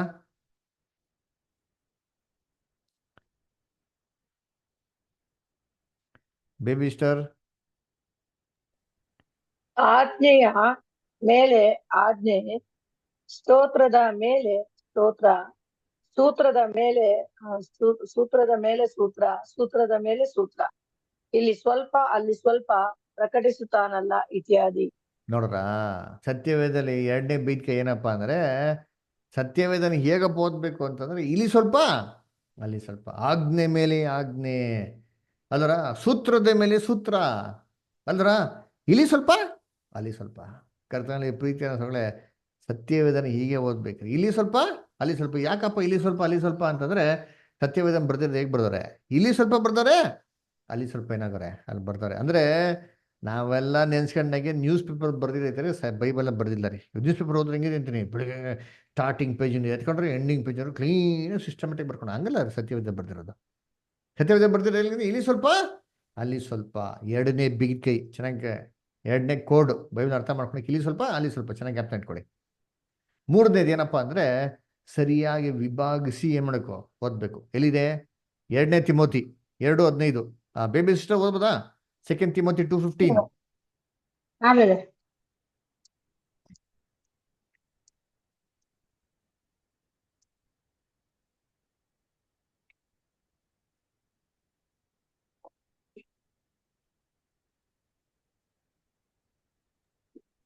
ನೀನು ದೇವರ ದೃಷ್ಟಿಗೆ ಯೋಗ್ಯನಾಗಿ 2 ತಿಮೋತಿ 2:15. ಕಾಣಿಸಿಕೊಳ್ಳುವುದಕ್ಕೆ ಪ್ರಯಾಸಪಡು.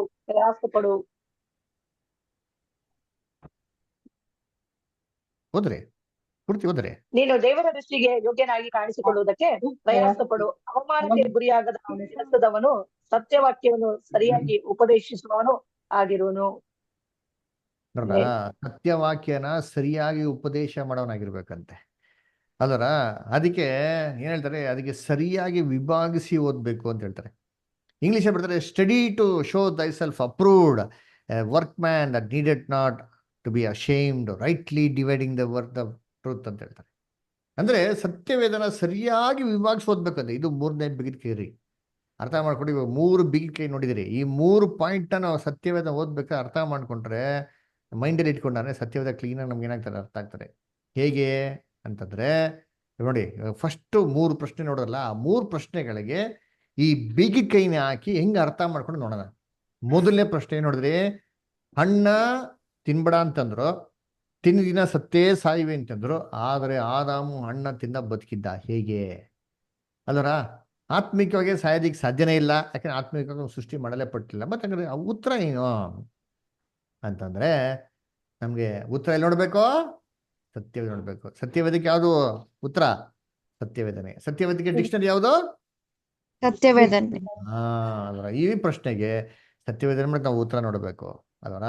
ಇವಾಗ ಆದಾಮ್ಗೆ ಹಣ್ಣ ತಿನ್ಬೇಡ ಅಂತ ಹೇಳಿದ್ದು ಯಾರು? ಯಾರು ಹೇಳಿದ ಆದಾಮ್ಗೆ ಹಣ್ಣ ತಿನ್ಬೇಡ ಅಂತ? Very good. ನಮ್ಮ ರಕ್ಷಕನು ಯೇಸು ಸ್ವಾಮಿ ಹೇಳಿದ ಅಲ್ವರ.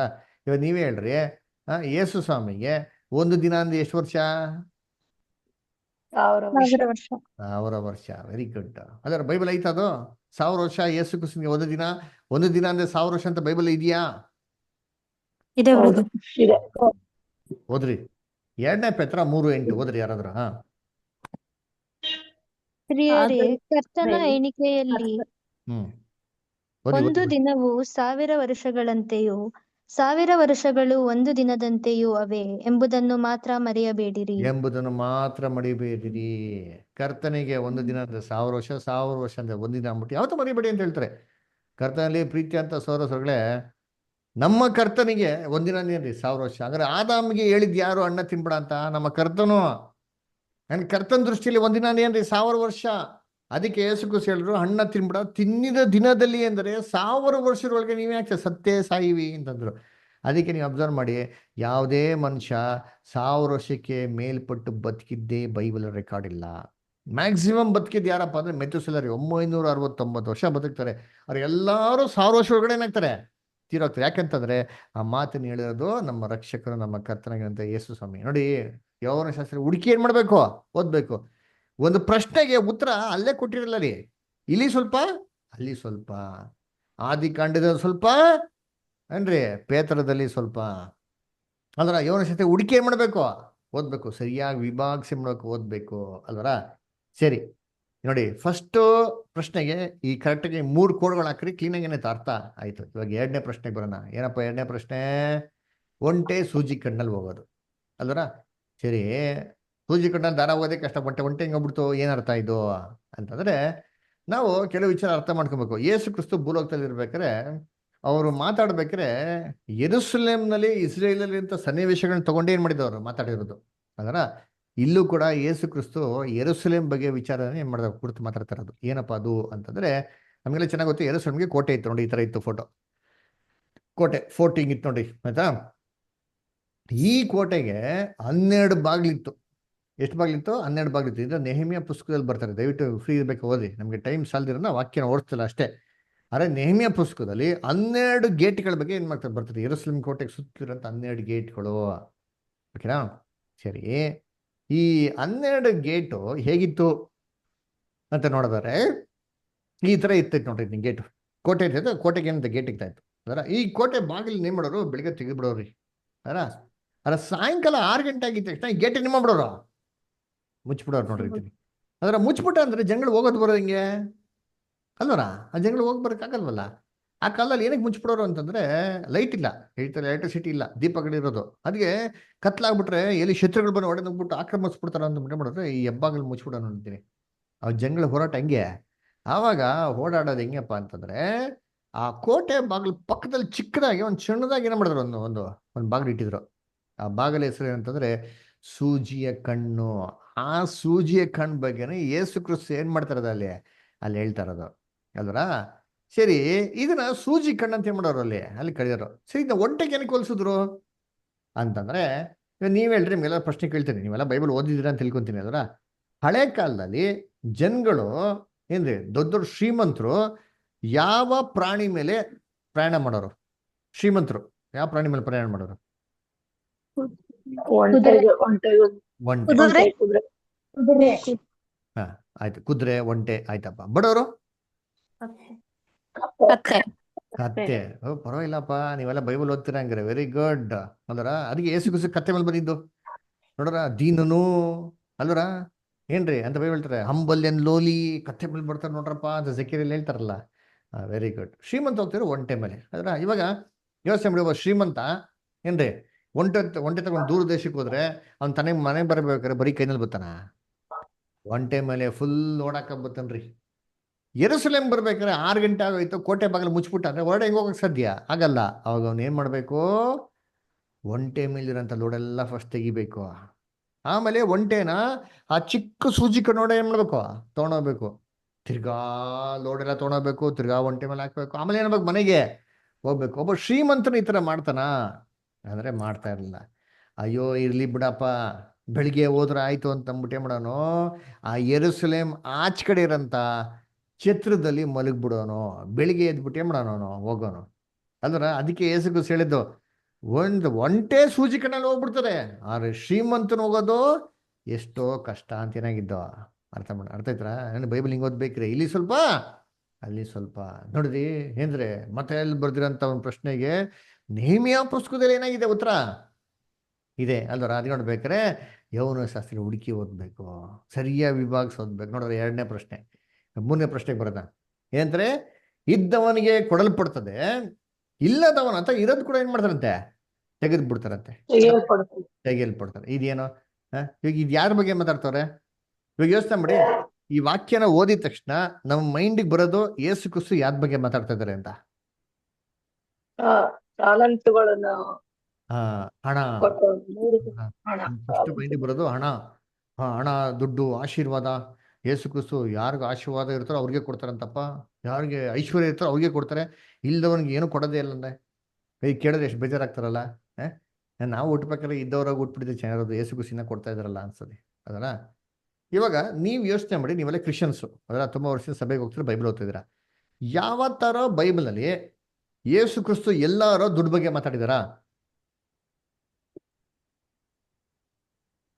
ಎಲ್ಲಾರು ಯೇಸು ಕ್ರಿಸ್ತು ದುಡ್ಡು ಬಗ್ಗೆ ಮಾತಾಡಿದ್ರೆ, ದುಡ್ಡು ಕೊಡಿ ಅಂತ ಯೇಸು ಕ್ರಿಸ್ತು ಎಲ್ಲಾರು ಮಾತಾಡಿರೋದು ಇದೆಯಾ? ಇಲ್ಲ ಬ್ರದರ್. ಎಲ್ಲೋ ಬೈಬಲಲ್ಲಿ ಮಾತಾಡೋ ರೆಕಾರ್ಡೇ ಇಲ್ಲ ಅದರ. ಮತ್ತೆ ಇಲ್ಲಿ ಮಾತ್ರ ಹೆಂಗೆ ಯೇಸು ಕ್ರಿಸ್ತು ದುಡ್ಡು ಬಗ್ಗೆ ಮಾತಾಡ್ತಾರೆ? ಖಂಡಿತವಾಗೂ ಇರಕ್ಕೆ ಸಾಧ್ಯ ಇಲ್ಲ ರೀ. ಯೇಸು ಕ್ರಿಸ್ತು ಇದುವರೆಗೂ ಯಾವತ್ತೂ ದುಡ್ಡು ಕೊಡಿ ಅಂತ ಎಲ್ಲೂ ಹೇಳೂ ಇಲ್ಲ, ಎಲ್ಲೂ ಕೊಡ್ಲೂ ಇಲ್ಲ ನಮಗೆ.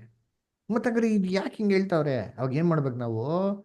ಆ ವಾಕ್ಯಕ್ಕೆ ಓದ್ಬಿಟ್ಟು ತಿರುಗಿ ಇನ್ನೊಂದ್ಸತಿ ಓದ್ಬೇಕು. ನೋಡಿ ಓದೋಣ. ಎಲ್ಲಿ? ಮತ್ತೆ 13ನೇ ಅಧ್ಯಾಯಕ್ಕೆ ಬನ್ನಿ. ಎಲ್ಲಿ? ಲೀನಾ ಸಿಸ್ಟರ್ ಬೈಬಲ್ ಓದ್ತೀರಾ? ನಿಮ್ ಕೈಲಿ ಆಗ್ತದಾ? Yes brother. Okay. You are comfortable in English or Kannada? Kannada. Okay, good sister. Okay, good. Okay, so Matthew 13 chapter sister, verse 10 ಇಂದ ಓದಿಂತೀನಿ. ಮ್ಯಾಥ್ಯೂ 13:10.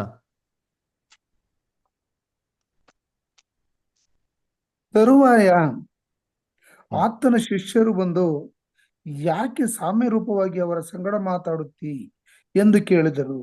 ಒಂದ್ ನಿಮಿಷ. ಇವಾಗ ನೋಡಿ, ಯೇಸು ಕ್ರಿಸ್ತು ಶಿಷ್ಯನ್ರ ಈ ಪ್ರಶ್ನೆಗೆ ಉತ್ತರ ಕೊಡ್ತಾರೆ. ಶಿಷ್ಯರು ಏನ್ ಪ್ರಶ್ನೆ ಕೇಳಿದ್ರು? ಸ್ವಾಮಿ, ನೀವು ಯಾಕೆ ಸಾಮ್ಯ ರೂಪದಲ್ಲಿ ಮಾತಾಡ್ತೀರಾ ಅಂತ ಪ್ರಶ್ನೆ ಕೇಳ್ತಾರೆ. ಏನ್ ಕೇಳಿದ್ರು? ಯಾಕೆ ಸಾಮ್ಯ ರೂಪದಲ್ಲಿ ಮಾತಾಡ್ತೀರಾ ಅಂತಂದ್ಬಿಟ್ಟು. ಕರೆಕ್ಟಾ?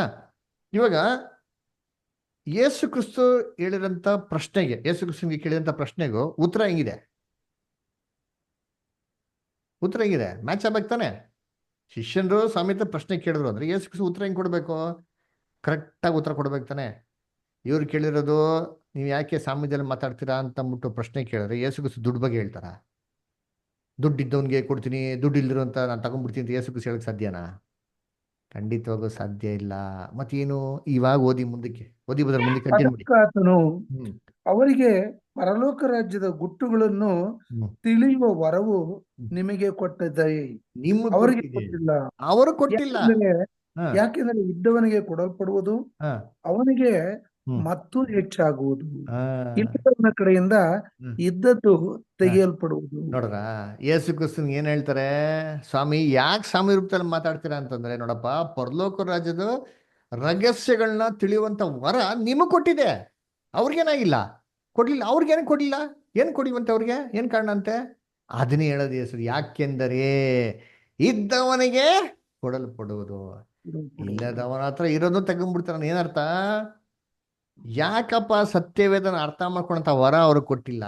ಸತ್ಯವೇದ ರಹಸ್ಯ ತಿಳಿಯಂತ ವರ ಯಾಕಪ್ಪ ಕೊಟ್ಟಿಲ್ಲ ಅವ್ರಿಗೆ ಅಂತಂದ್ರೆ, ಅವ್ರಿಗೆ ಆಸಕ್ತಿ ಇಲ್ಲ ರೀ, ಇಂಟ್ರೆಸ್ಟ್ ಇಲ್ಲ.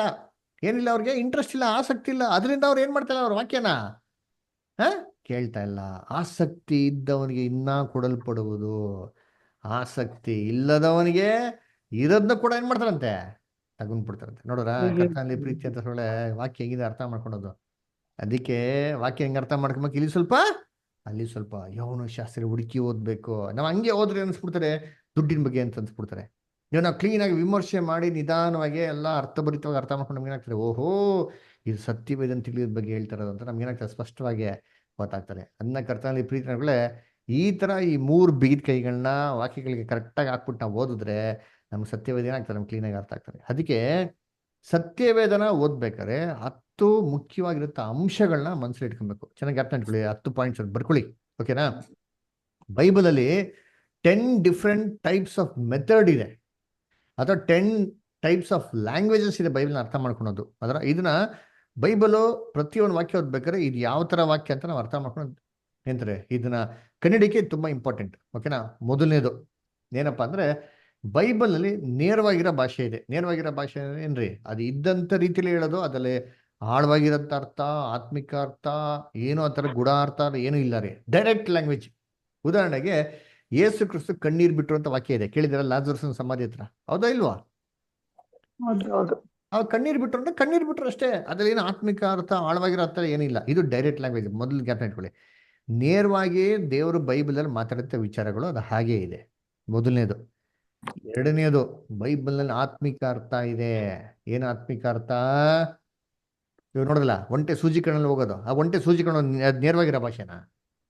ಅದ್ ನೇರವಾಗಿರೋ ಭಾಷೆನಾ? ಅಲ್ಲ ಅಲ್ವರ. ಒಂಟೆಯಿಂದ ಅರ್ಥ ಇದೆ, ಸೂಜಿ ಕಣ್ಣದ ಅರ್ಥ ಇದೆ, ಆ ಎರಡು ಹೋಗೋದಲ್ಲ ಅರ್ಥ ಇದೆ. ಇದು ಅರ್ಥಗಳನ್ನ ನೋಡ್ಬೇಕು, ಸತ್ಯವೇದಲ್ಲಿ ನೋಡ್ಬೇಕು. ಇದು ಆತ್ಮಿಕ ಅರ್ಥ ಅಲ್ವರ. ಗೂಢಾರ್ಥಗಳಿದೆ ಬೈಬಲ್ ಇದಲ್ಲಿ. ಇದು ಆ ವಾಕ್ಯಗಳ ಅದೇ ರೀತಿಯಲ್ಲಿ ನಾವು ಅರ್ಥ ಮಾಡ್ಕೊಬೇಕು. ಇದು ಎರಡನೇದು. ಮೂರನೇದು, ಬೈಬಲ್ನಲ್ಲಿ ಸಾಮ್ಯಗಳ ರೂಪದಲ್ಲಿ ಯೇಸು ಕ್ರಿಸ್ತು ಮಾತಾಡೋರೆ, ಹೌದಾ ಇಲ್ವಾ? ಬೈಬಲ್ ಸಾಮ್ಯ ಐತಾ ಇಲ್ವಾ? ಎಷ್ಟು ಸಮಯ ಮಾತಾಡಿದಾರೆ ಯೇಸು ಕ್ರಿಸ್ತು ಗೊತ್ತಾ ಯಾರಿಗಾರ? 32 ಸಾಮ್ಯಗಳು. ಎಷ್ಟು? 32 ಸಾಮ್ಯ ಬಿಡ್ತಾರೆ ಆಯ್ತಾರ. ಅವೊಂದು ಸಾಮ್ಯ ನಮ್ಗೆ ಎಲ್ಲರಿಗೂ ಚೆನ್ನಾಗಿ ಗೊತ್ತಿರೋದು, ಬಿತ್ತುವಿನ ಸಾಮ್ಯ. ಒಬ್ಬ ಮನುಷ್ಯ ಬೀಜ ಬಿತ್ತನೆ ಮಾಡದಂತೆ ನೆಲ ಮಗುದಲ್ಲಿ ಬಿತ್ತು, ಆಕಾಶದ ಪಕ್ಷಿಗಳು ಎತ್ಕೊಂಡು ಹೋಗ್ಬಿಡ್ತು, ಬಂಡೆಕಲ್ ಮೇಲೆ ಬಿತ್ತು, ಅದು ಚಿಗುರ್ತು ಬೆಳೀತು, ಆದ್ರೆ ಬೇರೆ ಇಲ್ದ್ರ ಕಣ ಒಣಗೋಗ್ಬಿಡ್ತು. ಆಮೇಲೆ ಮುಳ್ಳುಗಳ ನಡುವೆ ಬಿತ್ತು, ಬೆಳೀತಾ ಇತ್ತು, ಮುಳ್ಳುಗಳು ಏನ್ ಮಾಡ್ಬಿಡ್ತದೆ, ತಡೆ ಮಾಡ್ಬಿಡ್ತು. ಒಳ್ಳೆ ನೆಲದ ಮೇಲೆ ಬಿತ್ತು, ಚೆನ್ನಾಗಿ ಫಲ ಕೊತ್ತು ಅಂತ ಹೇಳ್ತಾರೆ, ಗೊತ್ತಾ? ಅರ್ಥ ಮಾಡಿದಿರಾ? ಅದಕ್ಕೆ ಅರ್ಥ ಯೇಸು ಕ್ರಿಸ್ತು ಏನ್ ಮಾಡ್ತಾರೆ, ಅವರೇ ಹೇಳ್ತಾರೆ ಏನ್ರಿ, ಆ ಬಿತ್ತೋನು ಅಂದ್ರೆ ಮನುಷ್ಯ ಕುಮಾರನು, ಆ ಬೀಜ ಅಂದ್ರೆ ದೇವರ ವಾಕ್ಯ, ಆ ನೆಲ ಅಂದ್ರೆ ಮನುಷ್ಯನ ಹೃದಯ. ಅದರ ಅರ್ಥಗಳು ಎಲ್ಲಿದೆ? ಅಲ್ಲಲ್ಲೇ ಐತಿ ನೋಡ್ರಿ, ಅಂತೀನಿ, ಬೈಬಲ್ ಅಲ್ಲೇ ಇದೆ ರೀ. ಅದಕ್ಕೆ ಇದು ಪ್ಯಾರಬಲ್, ಸಾಮ್ಯಗಳ ರೂಪದಲ್ಲಿ ಬರೆದಿರೋಂಥ ವಾರ್ತೆಗಳನ್ನ ಸಾಮ್ಯದ ರೂಪದಲ್ಲಿ ಅದನ್ನ ಅರ್ಥ ಮಾಡ್ಕೊಬೇಕು. ಇದು ಮೂರನೇದು. ನಾಲ್ಕನೇದು ಏನ್ರಿ, ಛಾಯೆ ನಿಜ ಸ್ವರೂಪ. ಏನಿದು ಛಾಯೆ ನಿಜ ಸ್ವರೂಪ? ಇಂಗ್ಲೀಷ್ ಹೇಳ್ಬೇಕು, ಟೈಪ್ ಆಂಟಿ ಟೈಪ್ ಅಂತ ಹೇಳ್ತಾರೆ. ಇದನ್ನ ಅರ್ಥ ಮಾಡ್ಕೊಂಡು ಕೇಳಬೇಕು ಅಂದ್ರೆ ನೋಡಿ, ಇವಾಗ ಹೆಂಗೆ ಅಂದ್ರೆ, ಇವಾಗ ನೀವು ಒಂದು ಬಟ್ಟೆ ಅಂಗಡಿಗೆ ಹೋಗ್ತೀರಪ್ಪ, ಒಂದು ಶರ್ಟ್ ತೊಗೊಬೇಕು ಅದರ, ಅವ್ನು ಯಾವ್ದಾದೋ ಶರ್ಟ್ಗಳು ನೋಡಿಸ್ತಾರೆ, ನಿಮ್ಗೆ ಒಂದು ಏನಾಗಲ್ಲ, ಇಷ್ಟ ಆಗಲ್ಲ. ಕೊನೆಗೆ ಅವನು ಏನು ಕೇಳ್ತಾನೆ, ಸರ್ ಯಾವ ಟೈಪ್ ಶರ್ಟ್ ಬೇಕು ಹೇಳಿ ಸರ್, ಕೊಡ್ತೀನಿ ಅಂತ ಹೇಳ್ತಾನೆ. ಅದೇನರ್ಥ? ಯಾವ ಟೈಪ್ ಅನ್ನೋ ಏನರ್ಥ? ಮಾದರಿ. Very good. Yes, model, example. ಅದನ್ನೇ ಸತ್ಯವೇದದಲ್ಲಿ ಎಷ್ಟೋ ಮಾಡೆಲ್ಗಳಿದೆ, ಎಷ್ಟೋ ಎಕ್ಸಾಂಪಲ್ಗಳಿದೆ, ಮಾದರಿಗಳೇನಾಗಿದೆ ಇದೆ. ಎಲ್ಲೈತೆ? ಹಳೆ ಒಡಂಬಡಿಕೆಲ್ಲ ಐತೆ ರೀ. ಅದಕ್ಕೆ ಛಾಯೆ ನಿಜ ಸ್ವರೂಪ ಅಂತ ಹೇಳ್ತಾರೆ, ಅಥವಾ ನೆರಳು ಮತ್ತೇನ್ರಿ ನಿಜ ಅಂತ ಏನ್ ಮಾಡ್ತಾರೆ ಅಲ್ಲಿ ಹೇಳ್ತಾರೆ. ಅದರ ಉದಾಹರಣೆಗೆ ನೋಡ್ಬೇಕಾದ್ರೆ, ಅಬ್ರಾಹಮು ತನ್ನ ಒಬ್ಬನೇ ಮಗನ ಏನ್ ಮಾಡ್ತಾನೆ, ಬಲಿ ಕೊಡಕ್ ಹೋಗ್ತಾರೆ, ಇಸಾಕನ. ಕರೆಕ್ಟಾ? ಇದು ಓದಿದಿರಲ್ಲ, ಅಬ್ರಾಹಂ ಇಸಾಕನ ಏನ್ ಮಾಡ್ತಾರೆ, ಬಲಿ ಕೊಡ್ತಾರೆ. ಇದು ತಂದೆಯ ದೇವರು ತನ್ನ ಮಗನ ಬಲಿ ಕೊಟ್ಟಿದ್ದಕ್ಕೆ ಛಾಯೆ ನೋಡ್ರಿ ಹೆಂಗಿದೆ, ಈಕ್ವಲ್ ಕ್ಲೀನ್ ಮ್ಯಾಚ್ ಆಗ್ತದೆ. ನೋಡ್ರ ಇದೇ ತರ ದೇವ್ರ ದರ್ಶನ ಗುಡಾರ, ಹಳೆ ಒಡಂಬಡಿಕೆಯಲ್ಲಿ ಎಷ್ಟೋ ವಿಚಾರಗಳು ಬರ್ತಕ್ಕಂಥ ದೇವ್ರ ದರ್ಶನ ಗುಡಾರದಲ್ಲಿ ಏನ್ರಿ ಇವೆಲ್ಲ ಏನಾಗಿದೆ, ಛಾಯೆ ನಿಜ ಸ್ವರೂಪ. ಕರೆಕ್ಟಾ? ನೋಡಿ ಓದೋಣ. ಕೊಲೋಸ್ಯರು 2ನೇ ಅಧ್ಯಾಯ 16 ಮತ್ತೆ 17. ರಾಮಕೃಷ್ಣ ಬದರ್ ಓದ್ತೀರಾ? ರಾಮಕೃಷ್ಣ ಬದರ್ ಲೈನೇ ಇದ್ದೀರಾ? ಓದ್ಬೋದಾ ವಾಕ್ಯನ? ರಾಮಕೃಷ್ಣ ಬದರ್, ಕೊಲೋಸ್ಯರು 2ನೇ ಅಧ್ಯಾಯ 16 ಮತ್ತೆ 17 ಬದರ್. ಹೀಗೆ ನಾನು ಕೆಲಸ ಸಾಧಿಸಿದ್ದು ಪ್ರಯಾಸಪಟ್ಟಿದ್ದು ವ್ಯರ್ಥವಾಗಲಿಲ್ಲವೆಂದು ತಿಳಿದು ಕ್ರಿಸ್ತನ ದಿನದಲ್ಲಿ ಸಂತೋಷ ಪಡುವೆನು. ಹೌದು, ನಿಮ್ಮ ನಂಬಿಕೆ ಎಂಬ ಯಜ್ಞವನ್ನು. ಕೊಲೋಸ್ಯರ್ ಪತ್ರಿಕೆಯಲ್ಲಿ 2ನೇ ಅಧ್ಯಾಯ 16 ಮತ್ತೆ 17 ಓದಿ ಸರ್. ಕೊಲೋಸ್ಯರು 2ನೇ ಅಧ್ಯಾಯ ಅಷ್ಟೇ. ಹೀಗಿರುವುದರಿಂದ ಹಾ ತಿಂದು ಕುಡಿಯುವ ವಿಷಯದಲ್ಲಿಯೂ ಹಬ್ಬ, ಅಮಾವಾಸ್ಯೆ, ಸಬ್ಬತ್ತು ಎಂಬುವುಗಳ ವಿಷಯದಲ್ಲಿಯೂ ನಿಮ್ಮನ್ನು ದೋಷಿಗಳೆಂದು ಯಾರೂ ಎಣಿಸಬಾರದು. ಇವು ಮುಂದೆ ಬರಬೇಕಾಗಿದ್ದ ಕಾರ್ಯಗಳ ಛಾಯೆಯಾಗಿವೆ. ನೋಡ್ರ, ಇವುಗಳ ನಿಜ ಸ್ವರೂಪವು ಕ್ರಿಸ್ತನೇ. ಹಳೆ ಒಡಂಬಡಿಕೆಯಲ್ಲಿ ಬರೆದಿರೋದಲ್ಲ, ಹಬ್ಬ, ಅಮಾವಾಸ್ಯೆ, ಆಚರಣೆಗಳಿದೆಲ್ಲ ಇವೆಲ್ಲ ಅಂತಾರೆ, ಇವೆಲ್ಲ ಕ್ರಿಸ್ತನ್ಗೆ ಛಾಯೆ ಅಂತ ಹೇಳ್ತಾರೆ. ಹೆಂಗೆ ಹಬ್ಬ, ಅಮಾವಾಸ್ಯೆ ಇವೆಲ್ಲ ಕ್ರಿಸ್ತನ್ ಛಾಯೆನ? ಹಿಂಗೆ ಅದಕ್ಕೆ ಡೀಟೇಲ್ ಸ್ಟಡಿ ಇದೆ. ಮುಂದೆ ಬರೋ ಕ್ಲಾಸಸ್ಸಲ್ಲಿ ಇವೆಲ್ಲ ಡೀಟೇಲ್ ಆಗಿ ಹೇಳ್ಕೊಡ್ತೀರಿ. ಓಕೆನಾ? ಸರಿ, ಓಕೆ. ನೆಕ್ಸ್ಟ್ 5ನೇದು ಕನಸು, ದರ್ಶನಗಳು. ಅಂದ್ರೆ ಬೈಬಲ್ನ ಕನಸಿದ್ಯಾ? ದರ್ಶನ ಇದೆಯಾ? ಯೋಸೆಫನ್ ಕನಸು ಬಿತ್ತು, ಕನಸಿನ ಅರ್ಥಗಳು ಹೇಳ್ದ. ಅದರ ದರ್ಶನಗಳು ದಾನಿಯಲ್ಗೆ ಏನ್ ಬರ್ತಾರೆ, ಒಂದು ದರ್ಶನ ಬರ್ತಾರೆ, ರಾಜನ್ಗೊಂದು ಕನಸು ಬರ್ತಾರೆ, ಅದನ್ನ ಏನ್ ಮಾಡ್ತಾನೆ, ವಿವರಣೆ ಹೇಳ್ತಾನೆ ದಾನಿಯಲ್ಲು. ಆಯ್ತಾ? ಇದು ದರ್ಶನಗಳಿಗೆ, ಕನಸುಗಳಿಗೆ ಅರ್ಥ ಐತಿ. ಅದು ಎಲ್ಲಿಂದ ಅರ್ಥ ಹುಡುಕ್ಬೇಕು? ಬೈಬಲ್ ಹುಡುಕ್ಬೇಕು ಅಲ್ವರ. ಅದಕ್ಕೆ ಅದೇ ಆದಂಥ ರೀತಿಯಲ್ಲಿ మనకు ಅಂಡರ್ಸ್ಟ್ಯಾಂಡ್ ಮಾಡ್ಕೋಬೇಕು. ಓಕೆನಾ? ನೆಕ್ಸ್ಟ್ 6ನೇದು ಕಾಲಗಳಿಗೆ ಸಂಬಂಧವಾಗಿರೋಂಥ ವಾರ್ತೆಗಳು. ಅದೇನು ಏನ್ರಿ? ಇವಾಗ ಭೂತಕಾಲ ಇದೆ, ವರ್ತಮಾನ ಕಾಲ ಇದೆ, ಭವಿಷ್ಯತ್ ಕಾಲ ಇದೆ. ಉದಾಹರಣೆಗೆ ಒಂದು ಕಾನ್ಸೆಪ್ಟ್ ನೋಡೋಣ. ಮದುವೆ. ಭೂತಕಾಲದಲ್ಲಿ ಅಂದರೆ ಫಸ್ಟ್ ಹಳೆ ಒಡಂಬಡಿಕೆಯಲ್ಲಿ ಮದುವೆ ಬಗ್ಗೆ ಏನಿತ್ತು? ಒಬ್ಬ ಜನ ಎಷ್ಟು ಜನ ಮದುವೆ ಆಗ್ಬೋದು? ಒಬ್ಬ ಗಂಡಸು ಎಷ್ಟು ಜನ ಮದುವೆ ಆಗ್ಬೋದಾ? ಆಯ್ತು, ಅಲ್ಲಿ ಹಳೆ ಒಡಂಬಡಿಕೆಯಲ್ಲಿ ಇತ್ತು ಅಲ್ಲರ. ಅದು ಭೂತಕಾಲ. ಅದೇ ವರ್ತಮಾನ ಕಾಲ, ಯೇಸು ಕ್ರಿಸ್ತ ಬಂದದ್ದು ಏನ್ ಮಾಡಿದ್ರು? ಅದನ್ನ ಬದಲಾವಣೆ ಮಾಡ್ತಾರೆ. ಒಬ್ರು ಒಂದೇ ಮದುವೆ ಆಗ್ಬೇಕು, ಮಲ್ಟಿಪಲ್ ಮದುವೆ ಆಗಿಲ್ಲ. ಕರೆಕ್ಟಾ? ಅವರೇ ಮಾಡ್ತಾರೆ, ಅದನ್ನ ಬದಲಾವಣೆ ಮಾಡ್ತಾರೆ. ಇದು ವರ್ತಮಾನ ಕಾಲ. ವಾಕ್ಯ ಐತೆ ಇಲ್ವೋ ಅದರ? ಏನ್ರಿ? ನೀವು ಆದರದೇ ಹೊರತು ಯಾವುದೇ ಕಾರಣಕ್ಕೂ ಏನ್ ಮಾಡಂಗಿಲ್ಲ, ನೀವು ಹೆಂಡತಿನ ಬಿಡೋ ಹಾಗಿಲ್ಲ. ದೇವರು ಸೇರಿಸಿರೋದನ್ನ ಯಾವ ಮನುಷ್ಯನು ಎಂದಿಗೂ ಏನ್ ಮಾಡ್ದಿರ್ಲಿ, ಅಗಲಿಸ್ತೀವಿ. ನೋಡ್ರ, ವಾಕ್ಯ ಐತಾ? ಅದು ವರ್ತಮಾನ ಕಾಲ. ಸರಿ, ಭವಿಷ್ಯತ್ ಕಾಲ ಏನಪ್ಪಾ? ಭವಿಷ್ಯತ್ ಕಾಲದ ಮುಂದೆ ಬರುವಂತ ಯುಗದಲ್ಲಿ ಮದುವೆ ಇದೆಯಾ? ಇಲ್ಲ. ಬೈಬಲ್ ಮದುವೆ ಇಲ್ಲ ಅಂತ ಐತೆ ನೋಡಿ. ಐತೀನಿ, ಎಲ್ಲಿದೆ? ಮತ್ತೆಯ 22:30, ಮ್ಯಾಥ್ಯೂ 22:30. ಎಲ್ಲಿ? ಲವ್ ಸಿಸ್ಟರ್ ಓದ್ತೀರಾ? ಮ್ಯಾಥ್ಯೂ 22:30. ಪುನರುತ್ಥಾನವಾದ ಮೇಲೆ ಮದುವೆ ಮಾಡಿಕೊಳ್ಳುವುದು ಇಲ್ಲ, ಮಾಡಿಕೊಡುವುದು ಇಲ್ಲ. ಪರಲೋಕದಲ್ಲಿರುವ ದೇವದೂತರಂತೆ ಇರುತ್ತಾರೆ. ನೋಡ್ರ, ಮದುವೆನೇ ಇಲ್ಲ ರೀ, ತಂಡೆ ತಕ್ಲಾರಿಲ್ಲ, ಸಮಸ್ಯೆಗಳೇ ಇಲ್ಲ ಬಿಡ್ರಿ ಅದ್ರ ನೋಡಿರ್ತೀನಿ. ಇದು ವಾಕ್ಯಗಳಾಗಿದೆ ಅಂತೀನಿ. ಕೆಲವು ವಾಕ್ಯಗಳು ಭೂತಕಾಲಕ್ಕೆ ಅನ್ವಯಿಸ್ತಾರೆ, ಅದು ಅಲ್ಲಿಗೆ ಅನ್ವಯಿಸ್ಬೇಕು. ಅದ್ ತೆಗ್ಬಿಟ್ಟು ಇವಾಗ ಹಾಕಕ್ಕಾಗಲ್ಲ, ಅದನ್ನ ಬಿಟ್ಟು ಭವಿಷ್ಯತ್ ಕಾಲಕ್ಕೆ ಹಾಕಕ್ಕಾಗಲ್ಲ ರೀ. ಈ ವರ್ತಮಾನ ಕಾಲದಲ್ಲಿ ಅಂತ ವಾಕ್ಯಗಳನ್ನ ಕೊಡ್ತೊಳಗಿ ಒಂದು ಭವಿಷ್ಯತ್ ಕಾಲಕ್ಕಾಗ್ಲಿ ಏನ್ರಿ ಭೂತ ಕಾಲಕ್ಕೆ ಹಾಕಕ್ಕಾಗಲ್ಲ ರೀ. ಅದು ಅದ್ರಲ್ಲಿಗೆ ಹಾಕ್ಬೇಕು. ಪಾಸ್ಟ್, ಪ್ರೆಸೆಂಟ್, ಫ್ಯೂಚರ್ ಟೆನ್ಸ್ ಅಂತ ಹೇಳ್ತಾರೆ ಗೊತ್ತಾ ಇಂಗ್ಲೀಷ್? ಆ ಥರ ಅದರ ಆ ಕಾಲಕ್ಕೆ ಆ ವಾಕ್ಯಗಳಿಗೆ ಹಾಕ್ಬೇಕ್ರಿ. ಮಿಕ್ಸ್ ಮಾಡಿ ಓದ್ಬಾರ್ದು, ಬೈಬಲ್ ಓದ್ಬೇಕಾರೆ ಚೆನ್ನಾಗಿ ಅರ್ಥ ಇಟ್ಕೊಳ್ರಿ. ಓಕೆನಾ? ನೆಕ್ಸ್ಟ್ 7ನೇ ಅಂಶ, ಬೈಬಲ್ ಪ್ರವಾದನೆ ಮಾತುಗಳು. ಪ್ರವಾದನೆ ಎಷ್ಟೋ ಪ್ರವಾದಗಳು ಬೈಬಲ್ ಏನ್ ಮಾಡೋರು, ಬರ್ದವ್ರೆ ಅದರ ಏನ್ರಿ? 3ನೇ ಮಹಾಯುದ್ಧ ಪ್ರವಾದನೆ ಬರ್ದವ್ರೆ ಎಜಿಕೇಲ್ 38-39 ಅದರ. ಮೊದಲನೇ ಪ್ರವಾದನೆ ಎಲ್ಲಿ ಐತೆ ಗೊತ್ತಾ? ಓದ್ರಿ ಅಂತೀರಿ. ಆದಿಕಾಂಡ 3:15. ಎಲ್ಲಿ ಇರಿ, ಯಾರು ಓದ್ಬೇಡಿ, ಒಂದು ನಿಮಿಷ ವೆಯ್ಟ್ ಮಾಡಿ. ನಮ್ಮ ಬೇರೆ ಬ್ರದರ್ಸ್ಗಳು ಸಿಸ್ಟರ್ಸ್ಗಳು ಚಾನ್ಸ್ ಕೊಡೋಣ, ಓದ್ದಿರೋರು. ಸುಮತಿ ಫ್ರಾಂಕ್ಲಿನ್, ಸುಮತಿ ಸಿಸ್ಟರ್ ಓದ್ಬೋದಾ? ಸುಮತಿ ಸಿಸ್ಟರ್ ಲೈನ್ ಇದ್ದೀರಾ? ದಯವಿಟ್ಟು ಓದಿ ಸಿಸ್ಟರ್. ಆದಿಕಾಂಡ 3:15 ಸಿಸ್ಟರ್.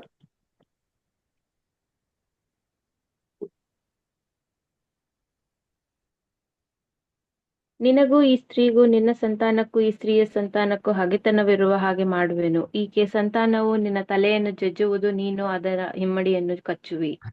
ಇದು ಪ್ರವಾದನೆ ರೀ. ಫ್ಯೂಚರ್ ಮುಂದಕ್ಕೆ ಏನಾಗ್ತದೆ ದೇವರೇ ಮಾಡ್ತಾರೆ ಹೇಳ್ತಾರೆ. ಪ್ರವಾದನೆ ಮಾತು ಒಂದು ಸಂತತಿ ಬರ್ತದಪ್ಪ, ಅದೇನ್ ಮಾಡ್ತಾರೆ, ನೀನ್ ತಲೆನ ಜಸ್ತದೆ, ನೀನೇನ್ ಮಾಡ್ತೀಯ ಸರ್ಪ, ಅದು ಇಮ್ಡಿ ಕಚ್ಚಿ ಅಂತ ಹೇಳ್ತಾರೆ.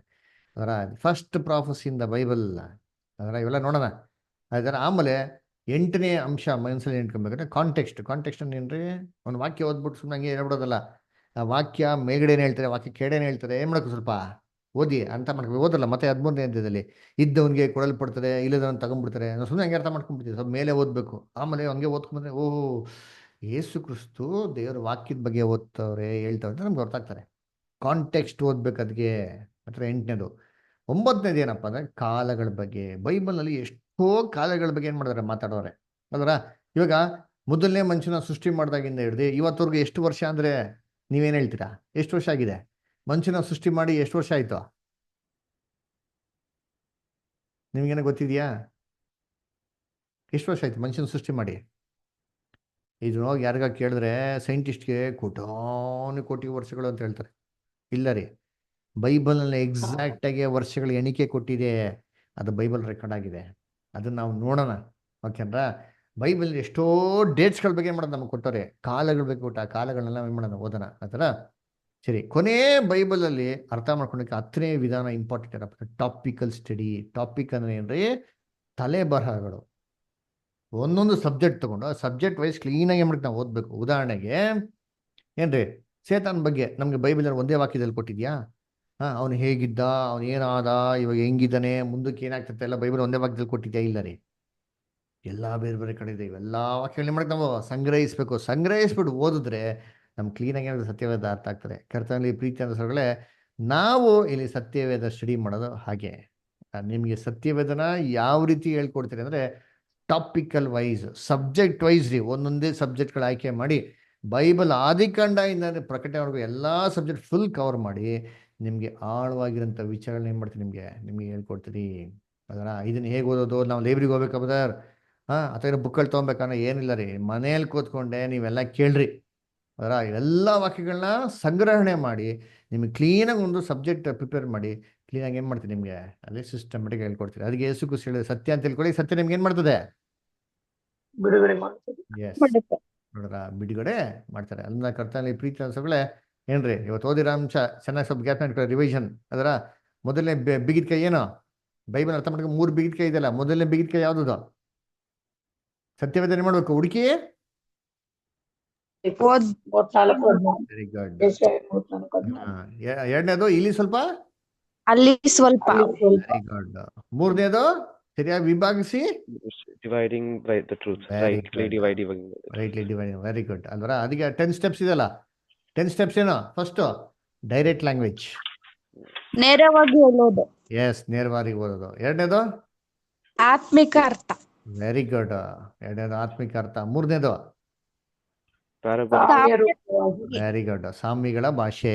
Very good. ನಾಲ್ಕನೇದು ಟೈಪ್ ಅಂಡ್ ಆಂಟಿಟೈಪ್. ವೆರಿ ತಾಯೇ ಗುಡ್, ನಿಜ ಸ್ವರೂಪ. Very good. Type and type. ಐದನೇದು ಡ್ರೀಮ್ ಅಂಡ್ ವಿಷನ್. ಕನಸು, ದರ್ಶನಗಳು. ನಿಮ್ಗೆಲ್ಲ ಕನಸು ಬೀಳ್ತದ? ದರ್ಶನಗಳು ಬೀಳ್ತದ? ಕನಸು, ದರ್ಶನ. ಕಾಲಗಳು, ಡಿಸ್ಪೆನ್ಸೇಷನ್. ಎಸ್, ಕಾಲಗಳಿಗೆ ಸಂಬಂಧವಾಗಿರೋದು. ನೆಕ್ಸ್ಟ್ ಪ್ರವಾದನೆಯ. Very good. Next context. Context ಏನ್ ಮಾಡಬೇಕು? ನಾವು ಓದ್ಬೇಕು ಅದರ.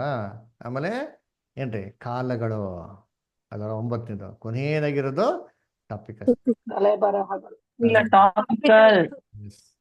ಸ್ಟಡಿ. ಅದರ ಕರ್ತನಲ್ಲಿ ಪ್ರೀತಿಸಗಳೇ ನೆಕ್ಸ್ಟ್ ವೀಕಿಂದ ಕರೆಕ್ಟಾಗಿ 8 ಗಂಟೆಗೆ ಜಾಯ್ನ್ ಆಗಿ ಏನು ಮಾಡೋಣ, ಟಾಪಿಕ್ ಸ್ಟಡಿನ ಕ್ಲೀನಾಗಿ ಮಾಡೋಣ, ಸಿಸ್ಟಮೆಟಿಕ್ ನೋಡೋಣ. ನಮ್ಮದು ಯೂಟ್ಯೂಬ್ ಚಾನಲ್ ನಿಮಗೆ ಇವತ್ತು ಹಾಕಿರೋಂಥ ವಿಡಿಯೋನ ನಿಮಗೆ ಶೇರ್ ಮಾಡ್ತೀರಿ. ದಯವಿಟ್ಟು ಆ ಚಾನಲ್ಗೆ ಸಬ್ಸ್ಕ್ರೈಬ್ ಮಾಡಿ. ಇದು ಎಲ್ಲ ಕ್ರಿಶ್ಚಿಯನ್ಸ್ಗಳಿಗೆ ಮಾಡಿ ನೀವು ತಿಳಿಸಿ. ಆ ಥರ ನಮಗೆ ಈ ಥರ ಈ ಕ್ಲಾಸ್ಗೆ ಇಂಟ್ರೆಸ್ಟ್ ಇರೋಂಥ ಕ್ರಿಶ್ಚಿಯನ್ಸ್ಗಳಿಗೆ ತಿಳಿಸಿ. ವಾಟ್ಸಪ್ ಗ್ರೂಪ್ ಲಿಂಕ್ ನೀವೇನು ಮಾಡಿ ಶೇರ್ ಮಾಡಿ. ಎಲ್ಲರೂ ಏನು ಮಾಡಲಿ, ಆ ಗ್ರೂಪಿಗೆ ಜಾಯ್ನ್ ಆಗಲಿ. ಈ ಸತ್ಯ ಅನೇಕ ಜನಗಳಿಗೆ ಏನು ಮಾಡಲಿ, ಹೋಗಲಿ. ಇದು ಉಚಿತವಾಗಿರ್ತಾರೆ, ನೀವೇನೋ ದುಡ್ಡು ಕೊಡೋಂಗಿಲ್ಲ, ಏನು ಕಾಣಿಕೆ ಕೊಡೋಂಗಿಲ್ಲ. ಓಕೆನಾ? ನೀವು ಕೊಟ್ಟರು ಸರಿ, ನಾವು ಏನು ಇಸ್ಕೊಳಲ್ಲ. ಓಕೆನಾ? ಸರಿ, ಇವಾಗ ತೊಗೊಂಡಿರೋ ಪಾಠದಲ್ಲಿ ಯಾರಿಗಾರು ಏನೋ ಪ್ರಶ್ನೆ ಇದೆಯಾ? ಧಾರಾಳ ಕೇಳಿ. ಯಾರಿಗೇನಾದ್ರು ಪ್ರಶ್ನೆ ಇದೆಯಾ? ಏನೋ ಕ್ವಶನ್ಸ್ ಇದೆಯಾ? ಏನೋ ಡೌಟ್ಸ್ ಏನಿತ್ತು ಅಂದ್ರೆ ಕೇಳ್ಬೋದು. ಸಾರಾ ಸಿಸ್ಟರ್, ಏನೋ ಪ್ರಶ್ನೆ ಇದೆಯಾ? ಅದೇ 8ನೇದು ಹೇಳಿದ್ರಲ್ವಾ, ಕಾಂಟೆಸ್ಟ್ ಓದೋದ್ರ ಬಗ್ಗೆ ಮೇಲೆ ಕೆಳಗೆ ಓದ್ಬೇಕು ಅಂತ. ಅದು ಸರಿಯಾಗಿ ಅರ್ಥ ಆಗಿಲ್ಲ, ಹೇಗೆ ಅಂತ. ಅದು ಓಕೆ ಅಷ್ಟ. ಇವಾಗ ಕೆಲವೊಂದು ವಾಕ್ಯ ಓದಿದ್ರೆ ನಮ್ಗೇನಾಗಲ್ಲ, ಅರ್ಥ ಆಗಲ್ಲ. ಆ ವಾಕ್ಯದಲ್ಲಿ ಗೊಂದಲ ಇದೆ ಅಂತ ಅನಿಸ್ತದೆ. ಅವಾಗ ನಾವ್ ಏನ್ ಮಾಡ್ಬೇಕು ಅಂದ್ರೆ ಆ ವಾಕ್ಯ ಯಾವ್ದ್ರ ಬಗ್ಗೆ ಹೇಳ್ತಾ ಇದಾರೆ ಅಂತ ತಿಳ್ಕೊಬೇಕು. ಹೇಗ್ ತಿಳ್ಕೊಳೋದು? ಅವಾಗ ವಾಕ್ಯ ಸ್ವಲ್ಪ ಮೇಲೆ ಹಂಗೇ ಓದ್ಕೊಂಡ್ ಬಂದ್ರೆ ಅದು ಯಾವ್ದ್ರ ಬಗ್ಗೆ ಹೇಳ್ತಾ ಇದ್ರೆ ನಮ್ಗೆ ಕ್ಲೀನ್ ಆಗಿ ಏನಾಗ್ತದೆ ನಮ್ಗೆ ಗೊತ್ತಾಗ್ತದೆ. ಅದನ್ನ ನಾವೇನ್ ಮಾಡ್ಬೇಕು, ಅದನ್ನ ಪ್ರಾಕ್ಟೀಸ್ ಮಾಡ್ಕೊಬೇಕು. ಓಕೆನಾ? ಅದು ಸಿಂಪಲ್ ಎಕ್ಸ್ಪ್ಲನೇಷನ್. ಓಕೆನಾ ಸ್ಟರ್? ಗುಡ್. ಸರಿ, ಆಲ್ವಿನ್ ಬ್ರದರ್, ಏನೋ ಪ್ರಶ್ನೆ ಇದೆಯಾ? ಇಲ್ಲ ಸರ್. ಓಕೆ ಸಿಸ್ಟರ್ ಮೀನಾ ಸಿಸ್ಟರ್ ಏನೋ ಪ್ರಶ್ನೆ ಇದೆಯಾ? ಓಕೆ ನೂತನ್ ಬ್ರದರ್ ಏನೋ ಕ್ವಶನ್ಸ್ ಇದೆಯಾ? ಇಲ್ಲ, ಬಟ್ ಜಸ್ಟ್ ಒನ್ ಕ್ಯೂರಿಯಾಸಿಟಿ. ಅಂದ್ರೆ ಇವಾಗ ನೀವು ಸಬ್ಜೆಕ್ಟ್ ಮಾಡುವಾಗ ಯು ಗಿವ್ ವರ್ಸಸ್ ಅಲ್ಲ, ಸೊ ಹೇಗೆ ಅದು ವರ್ಸಸ್ ನ ಯು ವಿಲ್ ಅಂಡರ್ಸ್ಟ್ಯಾಂಡ್, ಹೆಂಗೆ ಅದನ್ನ ವರ್ಸಸ್ ನ ತಗೊಂಡು you will link it together ಅಂತ ಜಸ್ಟ್ ಐ ಹ್ಯಾವ್ ಕ್ಯೂರಿಯಾಸಿಟಿ. ಅದನ್ನ ನಿಮ್ಗೆ ಹೇಳ್ಕೊಡ್ತೀನಿ ಇವಾಗ ಕ್ಲಾಸಸ್ ಹೋಗ್ತಾ ಹೋಗ್ತಾ ನಿಮ್ಗೆ ಕ್ಲೀನ್ ಆಗಿ ಅದು ಗೊತ್ತಾಗ್ತದೆ. ಓಕೆನಾ? Okay, thank you brother. Okay okay Xiaomi ಯಾರೋ ಬ್ರದರ್ ಏನೋ ಪ್ರಶ್ನೆ ಇದೆಯಾ ನಿಮ್ಗೆ? ಓಕೆ ಓಕೆ ರಾಮಕೃಷ್ಣ ಬ್ರದರ್ ಏನೋ ಪ್ರಶ್ನೆ ಇದೆಯಾ?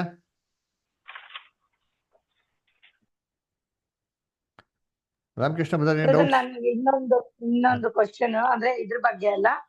ಈಗ ಇದಕ್ಕೆ ನಾವು ಏನಾರ ಬುಕ್ಸ್ ಯಾವ ರೀತಿ ಇಡ್ಬೇಕು, ಅದನ್ನ ಬರ್ಕೊಳ್ಳೋದು ಯಾವ ರೀತಿ, ಅದು ಏನ್ ಬರಿಬೇಕು, ಯಾವ ರೀತಿ ಬರ್ಕೋಬೇಕು ಅಂತ ಸ್ವಲ್ಪ ಐಡಿಯಾಸ್ ಏನಾರ ಇದ್ರೆ ಓಕೆ ಚೆನ್ನಾಗಿರುತ್ತೆ. ಯಾಕಂದ್ರೆ ಫಸ್ಟ್ ಟೈಮ್ ನಾವು ಮಾಡಿರ್ತಲ್ಲ. ಓಕೆ ಒಂದು ನೋಟ್ಬುಕ್ ಇಡಿ ಸರ್, ಪ್ಲೇನ್ ಆಗಿರೋಂಥ ನೋಟ್ಬುಕ್ ಇಟ್ಕೊಳ್ಳಿ, 100 pages 200 pages ಇಟ್ಕೊಳ್ಳಿ. ನಾವು ಹೇಳೋಂಥ ವಾಕ್ಯಗಳನ್ನ ಕ್ಲೀನಾಗಿ ಬರ್ಕೊಂಡು ವಾಕ್ಯದ ಪಕ್ಕದ ಸಣ್ಣ ಪುಟ್ಟ ಎಕ್ಸ್ಪ್ಲನೇಷನ್ ನಿಮ್ಗೆ ಅರ್ಥ ಆಗತ್ತೆ ಎಕ್ಸ್ಪ್ಲನೇಷನ್ ಲೇಟಾಗಿ ಬರ್ಕೊಳ್ಳಿ. ಓಕೆನಾ? ನೀವು ಅವಾಗ ಮಾಡೋಕ್ಕಾಗಿಲ್ಲ ಅಂದ್ರು ನಾನು ಯೂಟ್ಯೂಬ್ ಲಿಂಕ್ ಕಳಿಸ್ತೀನಿ, ಆ ಲಿಂಕಲ್ಲಿ ಇನ್ನೊಂದ್ಸತಿ ಆಡಿಯೋ ಕೇಳ್ಬೋದು ನೀವು. ಓಕೆನಾ? ಅವಾಗ ನೀಟಾಗಿ ಎಲಾಬ್ರೇಟಾಗಿ ಬರ್ಕೊಳ್ಳಿ, ನಿಮ್ಗೆ ಅರ್ಥ ಆಗತ್ತರ ಬರ್ಕೊಳ್ಳಿ, ಹೆಂಗಾರ ಬರ್ಕೊಳ್ಳಿ, ನಿಮ್ಗೆ ಅರ್ಥ ಆಗತ್ತರ ಬರ್ಕೊಳ್ಳಿ. Okay okay thank you. Okay Jemima sister ಏನೋ ಪ್ರಶ್ನೆ ಇದೆಯಾ? ಇಲ್ಲ ಬ್ರದರ್. ಓಕೆ ಲವ್ ಸಿಸ್ಟರ್ ಏನೋ ಪ್ರಶ್ನೆ ಇದೆಯಾ? ಇಲ್ಲ ಅಂಕಲ್ ಏನಿಲ್ಲ, ಬಟ್ ನಾನ್ ಕೇಳ್ತಿರೋ ವಾಕ್ಯದ ನನಗೆ ಆಕ್ಚುಲಿ ನಾನು ಅನ್ಕೊಂಡಿರೋದೇ ಬೇರೆ, ಬಟ್ ನೀವ್ ಹೇಳ್ತಿರೋದೇ ಬೇರೆ. ನಿಜವಾದ ಸತ್ಯ ಇದು ಅಂತ ಇವಾಗ ಅರ್ಥ ಆಗ್ತದೆ. ಓಕೆ ಗಾಡ್ಸ್ ಗ್ರೇಸ್ ಸತ್ಯ ಅದೇ ಹೇಳಿದ್ರೆ ಯೇಸು ಕ್ರಿಸ್ತ ಅಲ್ವರ ಪರಲೋಕ ರಾಜ ರಹಸ್ಯಗಳನ್ನ ತಿಳಿಯುವಂತ ವರ ನಿಮ್ಗೇನಾಗಿದೆ ದೇವರು ಕೊಟ್ಟಿದ್ರೆ ಅಲ್ವರ, ಆ ಕಣ್ಗಳು ತೆರೆದಿದ್ದಾರೆ, ಅದಕ್ಕೆ ದೇವ್ರಿಗೆ ಏನ್ ಮಾಡೋಣ, ಸ್ತೋತ್ರನ ಸಲ್ಸೋಣ. Okay thank you. Leena sister ಏನೋ ಪ್ರಶ್ನೆ ಇದೆಯಾ? ಇಲ್ಲ ಪಾಸ್ಟರ್. ಓಕೆ ಮುರಳೀಧರ್ ಬ್ರದರ್ ಏನೋ ಕ್ವಶನ್ಸ್ ಇದೆಯಾ ನಿಮ್ಗೆ? No brother, thank you. Okay Oppo ಯಾರು ಬ್ರದರ್ ಏನೋ ಪ್ರಶ್ನೆ ಇದೆಯಾ? ರಂಗಸ್ವಾಮಿ ಬ್ರದರ್ ಏನೋ ಪ್ರಶ್ನೆ ಇದೆಯಾ?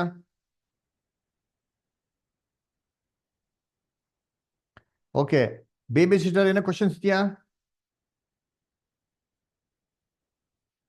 ಓಕೆ ಸುಮತಿ ಫ್ರಾಂಕ್ಲಿನ್ ಸಿಸ್ಟರ್ ಏನೋ ಕ್ವಶನ್ಸ್ ಇದೆಯಾ?